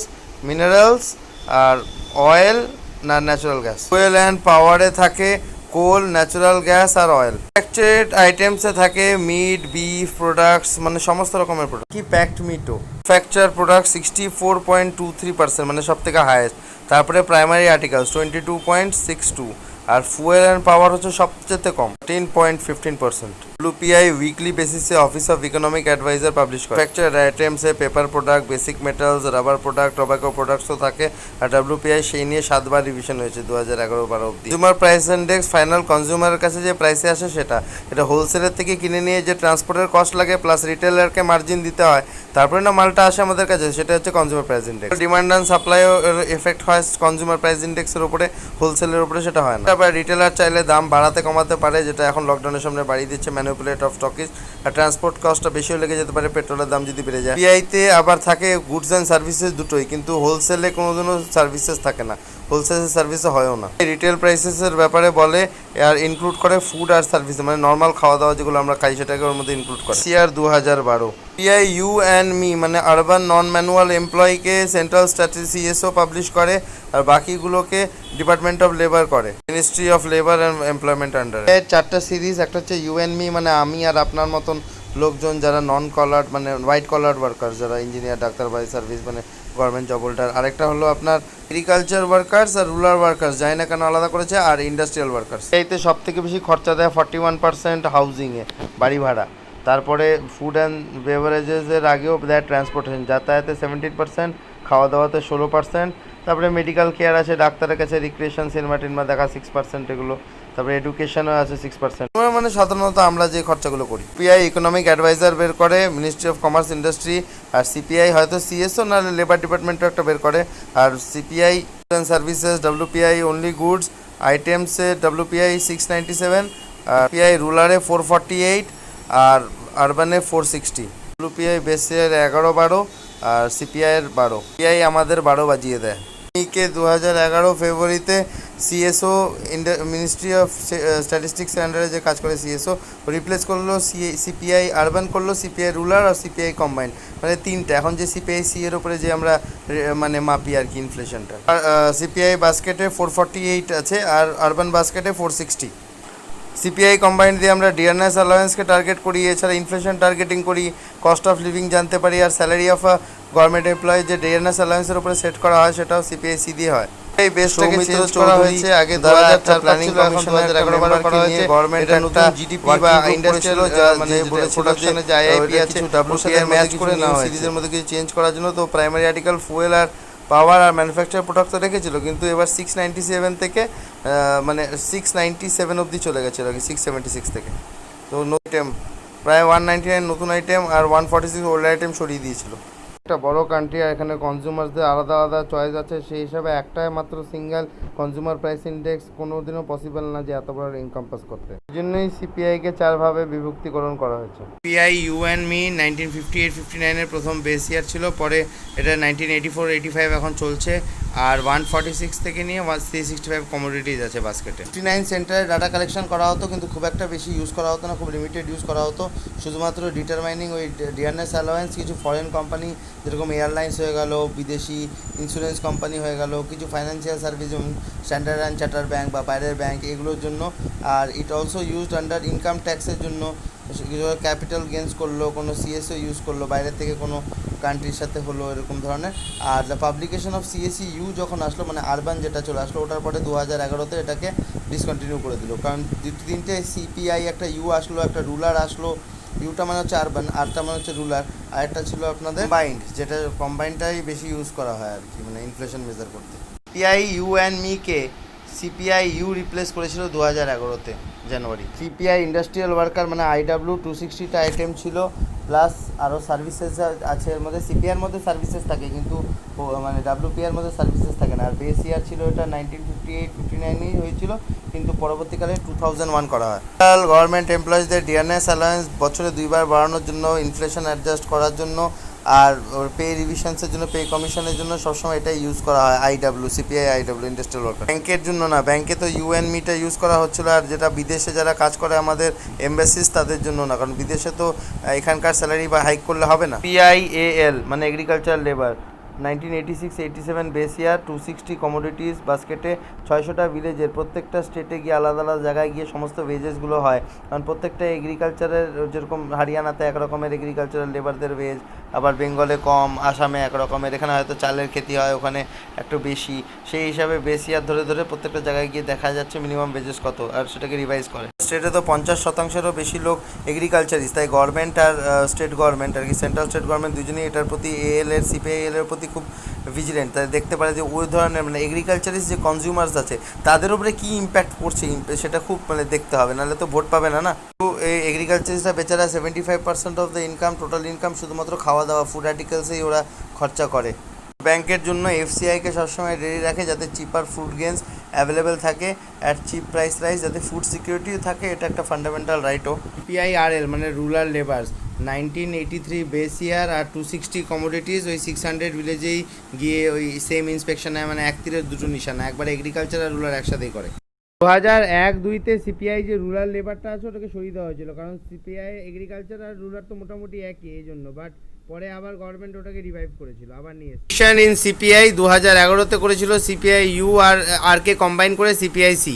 ইয়ার 2004-05 থেকে 2010-11 করার পরে আবার 2015-তে সিপিআই বেস ইয়ার রিভাইজ করা হয়েছিল। Modified mixed reference period use করা হয়েছিল। অ্যাকচুয়ালি মডিফাইড মিক্সড রেফারেন্স মানে কিছু পিরিয়ড এমন নেওয়া হবে যেটা ইনকনসিস্টেন্ট, মানে ইন্টারন্যাশনাল প্র্যাকটিসে আছে একটা শর্ট রেফারেন্স পিরিয়ড নেওয়া হয় আর একটা লং রেফারেন্স পিরিয়ড নেওয়া হয়। শর্ট রেফারেন্স পিরিয়ড ওই জিনিসের জন্য নেওয়া হয় যেটা হচ্ছে বেশি লং, যেরকম ফুড আইটেম যেটা মানে ফটাফট যেটা চেঞ্জ হয়ে যায়, জন্য শর্ট।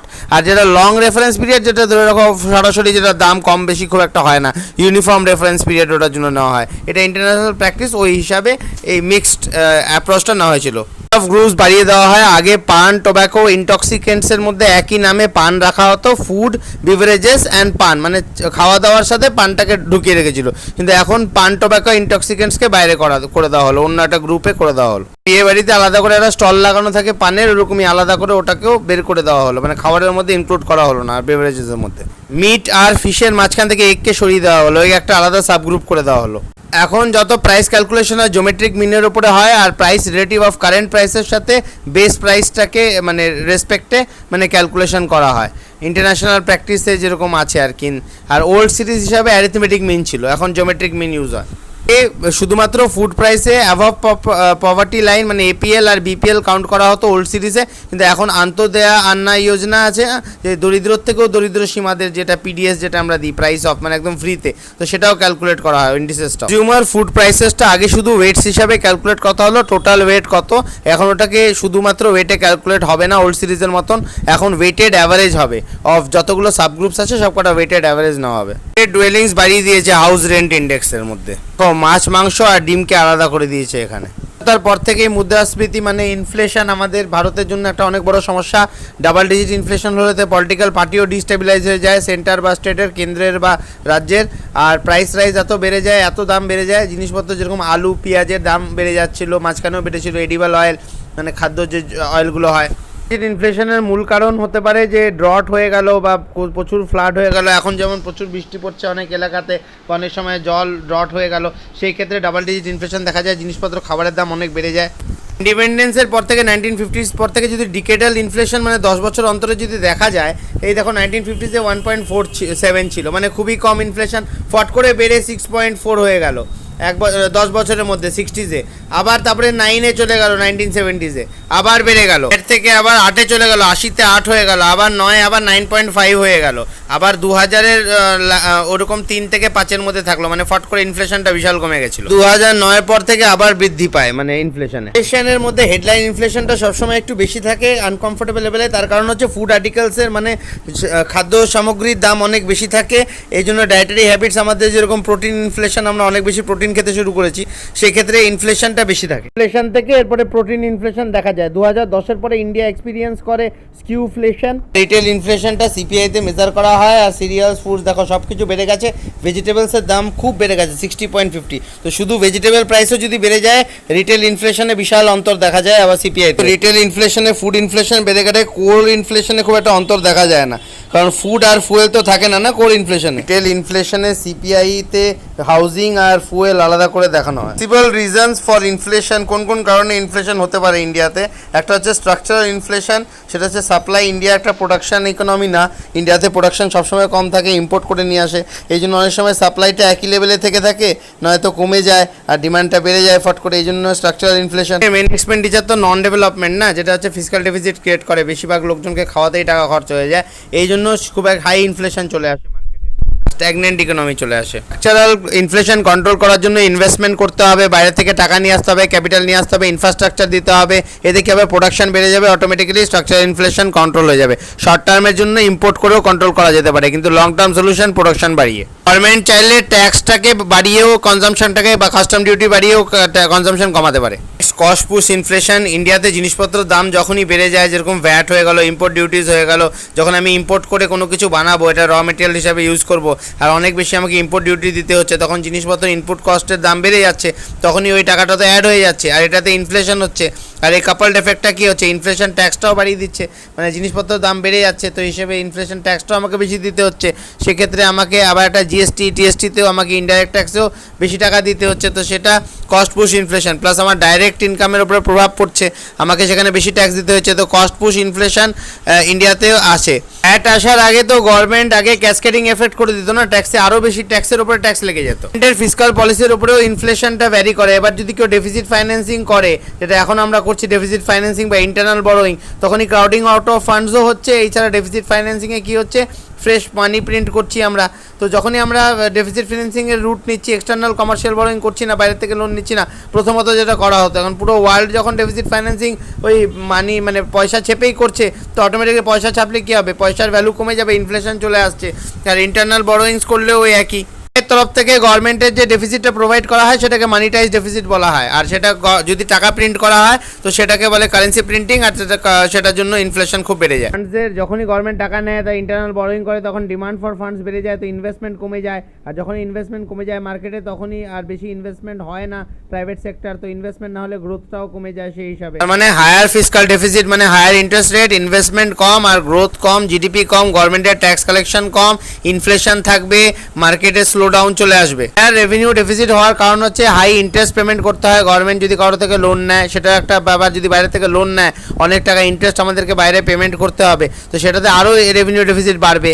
আর এদিকে আবার সাবসিডিজ দিতে হচ্ছে, স্যালারিজ দিতে হচ্ছে, পেনশন দিতে হচ্ছে, তো পেনশনটা যদি কম করি বা এই ধরনের রেভিনিউ যেগুলো বেকার আমাদের টাকা চলে যাচ্ছে সেটা যদি কম করি। তিনে এই জন্য এফআরবিএম অ্যাক্ট হলো, তাতে আমরা ফিসকাল কনসলিডেশন ফলোটা করি, আর এই জন্য স্টেটসেও এটা ইন্ট্রোডিউস করা হয়েছিল পরবর্তীতে। কিন্তু গভর্নমেন্ট এখন একটা separate special purpose vehicle create করে বাইরের থেকে টাকাটা আনানোর চেষ্টা করছে, যেটাকে বাজেট ফাইন্যান্সিং বলা হচ্ছে। বাজেটের বাইরে থেকে ফাইন্যান্স করছে, গভর্নমেন্টের কাছে সঠিক অ্যাকাউন্ট দিচ্ছে না।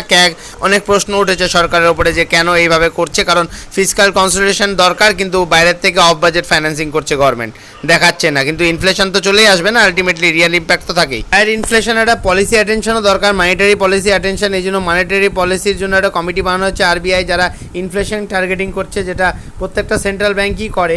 আর এই আইডিয়াটা হচ্ছে 70s থেকে WPI হিসাবে ইনফর্ম টার্গেটিং করা হচ্ছিল ইনফ্লেশনকে। আর 1973-তে ইনফ্লেশন 20% উপরে ক্রস করে চলে গেছে ওই যে অয়েল বাজারের জন্য। মেন এখানে ইন্ডিয়াতে ইনফ্লেশন প্রবলেম হচ্ছে অয়েল বাজারের জন্য। আর গভর্নমেন্ট অফ ইন্দিরা গান্ধী যখন 1973-তে ছিল, ওই সময় ইমার্জেন্সির সময় অনেক অয়েল প্রাইস হিলেছিল, এই জন্য ওই সময় অনেক ইনফ্লেশন এসেছিল। 1975-এর মধ্যে আবার এটাকে কন্ট্রোল করা হয়েছিল, ইনফ্লেশন 5.7-এ নিয়ে আসা হয়েছিল। পরবর্তী কমিটি 1985-এ হেলদি রেঞ্জ অফ ইনফ্লেশনকে 4% ধরে রেখেছিল, যেখানে ইনভেস্টমেন্টও আসবে আর ডিজায়ার্ড লেভেল অফ গ্রোথ থাকবে।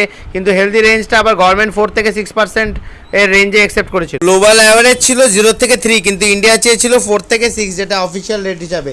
কিন্তু তারপরে তারাপোর কমিটি আবার বলেছিল 3 থেকে 5% রাখা উচিত 1997 থেকে 2000-এর মাঝখানে। কিন্তু 2003-এর পর থেকে মোটামুটি 5%-এর কমই মেনটেন করতে চেয়েছিল আরবিআই, বেশি হেলদি রেঞ্জ অফ ইনফ্লেশন বেশি রাখতে চায়নি। মিডিয়াম টার্ম অবজেক্টিভ ছিল যে 4 থেকে 4.5 অবধি রাখবো মিডিয়াম টার্মে, আর লং টার্মে 5%-এর কম রাখবো। ইনফ্লেশন বেশি কন্ট্রোল করলে তো আবার গ্রোথ হবে না, এটা একটা চ্যালেঞ্জ না। এক্সপার্টসরা অনেক সময় আরবিআইকে বলে যে এত টাইটার মানি পলিসি যদি করো তাহলে তো ইনভেস্টমেন্ট আর গ্রোথ হবে না, তো কারণ যদি টাকাই থাকবে না মার্কেটে এত টাইট মনিটারি পলিসি করবো। কিন্তু একটা লিমিট অবধি তোমাকে মনিটারি পলিসিকে টাইট রাখতে হবে, নাহলে তো হবে না। সেটাকেই হেলদি রেঞ্জ অফ ইনফ্লেশন বলছে। 20 থেকে মোটামুটি ইনফ্লেশনকে একটু টার্গেটিং করছিল, কিন্তু ফর্মালি ডিক্লেয়ার করেছিল ফেব্রুয়ারি 2015 থেকে, যখন ওই মনিটারি পলিসি রিভিউ কমিটি একটা হলো। আর হেডলাইন ইনফ্লেশনকে ট্র্যাক করতো আরবিআই। ইনফ্লেশনকে কিন্তু ইন্ডিয়াতে সিপিআইসি দিয়ে মেজার করা হয়, আর ওটাকে ট্র্যাক করে আরবিআই। সিপিআইসি মানে ওই হেলদি রেঞ্জ অফ ইনফ্লেশনটাকে সিপিআইসি দিয়েই ওই হেডলাইন ইনফ্লেশন দ্বারা ট্র্যাক করে আরবিআই ফাইনালি ওটাকে মেজারমেন্ট করে ও একটা হেলদি রেঞ্জ অফ ইনফ্লেশন 2 থেকে 6% অবধি মেনটেন করে। প্রাইস ইন্ডেক্স গভর্নমেন্ট চাইছে 2003 থেকে কি হোলসেল প্রাইস ইন্ডেক্সটা সরিয়ে এখন প্রডিউসার প্রাইস ইন্ডেক্স চলে আসুক। আর কারেন্ট সিরিজ যেটা 1993-1994-এর যেটা WPIটা আছে রিভাইজ করেছে, এখন রিকমেন্ড করছে প্রডিউসার প্রাইস ইন্ডেক্স। প্রডিউসারের প্রাইসের মানে হিসাবে যেটা আমরা যত টাকা লাগছে বেসিক প্রাইস বানাতে যত টাকা লাগছে সেটা, যেরকম কনজিউমার প্রাইস ইন্ডেক্স কনজিউমারের পার্সপেক্টিভ, এরকম এটা প্রডিউসারের পার্সপেক্টিভ, কত টাকা লাগছে বানাতে। আর হোলসেলারের চার্জ মিলিয়ে, তারপরে যে কনজিউমারের সময় যে এই রিটেলারের চার্জ, এগুলোর মধ্যে ইনক্লুড হচ্ছে না, একদম বেসিক প্রাইসের মধ্যে ট্যাক্স নেই, কোনো ট্রেড নেই, কোনো মার্জিন নেই, কোনো ট্রান্সপোর্ট কস্ট নেই, কোনো কিছুই নেই এর মধ্যে। আর যত টাকা এটা এক্সট্রা লাগছে ফিনিশ গুডসের অবধি হতে, এই টাকাটা এর মধ্যে লাগছে না। তো এটা একটা ভালো ট্রেন্ড বোঝা যাবে। এটা প্রথমবার ব্যুরো অফ লেবার স্ট্যাটিস্টিক্স ইউএসএতে ওরা সবথেকে ওল্ডেস্ট পিপিআই বের করেছিল। আর এটা একটু বেটার আইডিয়া হবে ট্রেন্ড অন দ্য ইনফ্লেশন। আর 2014-তে বিএন গোল্ডার কমিটি এই একটা ওয়ার্কিং গ্রুপ সেট আপ করেছিল, যারা এই মেথোলজির ওপরে কাজ করেছে, বলেছে, অ্যাডভাইস করেছে পিপিআই মেথোলজির ওপরে, যারা রিকমেন্ডেশন দিয়েছে আগস্ট 2017-তে। আর গভর্নমেন্ট স্টিল ওটা এখন কনসিডার করছে। প্রাইস ইন্ডেক্স 2007-এর জুলাই থেকে স্টার্ট করেছিল এনএইচবি, মানে ন্যাশনাল হাউজিং ব্যাংক, যে রেগুলেটর হচ্ছে হোম লোনসেরও। এই 2012-13 বেস ইয়ার নিয়ে টোটাল 50টা বার করেছিল। প্রেজেন্টলি এখন 5টা সিটিতে মোটামুটি আছে। 2001-এর বেস ইয়ার দেখাচ্ছে। এটা হচ্ছে ব্যাঙ্গালোর, ভোপাল, দিল্লি, কলকাতা, মুম্বাই। হাউজিং প্রাইসের জন্য শুধু সিপিআই, আইডাব্লিউ, ইন্ডাস্ট্রিয়াল ওয়ার্কারই ছিল, এটাই একমাত্র ন্যাশনাল ইন্ডেক্স ছিল, কিন্তু রিজনাল ভেরিয়েশনস দেখাতো না।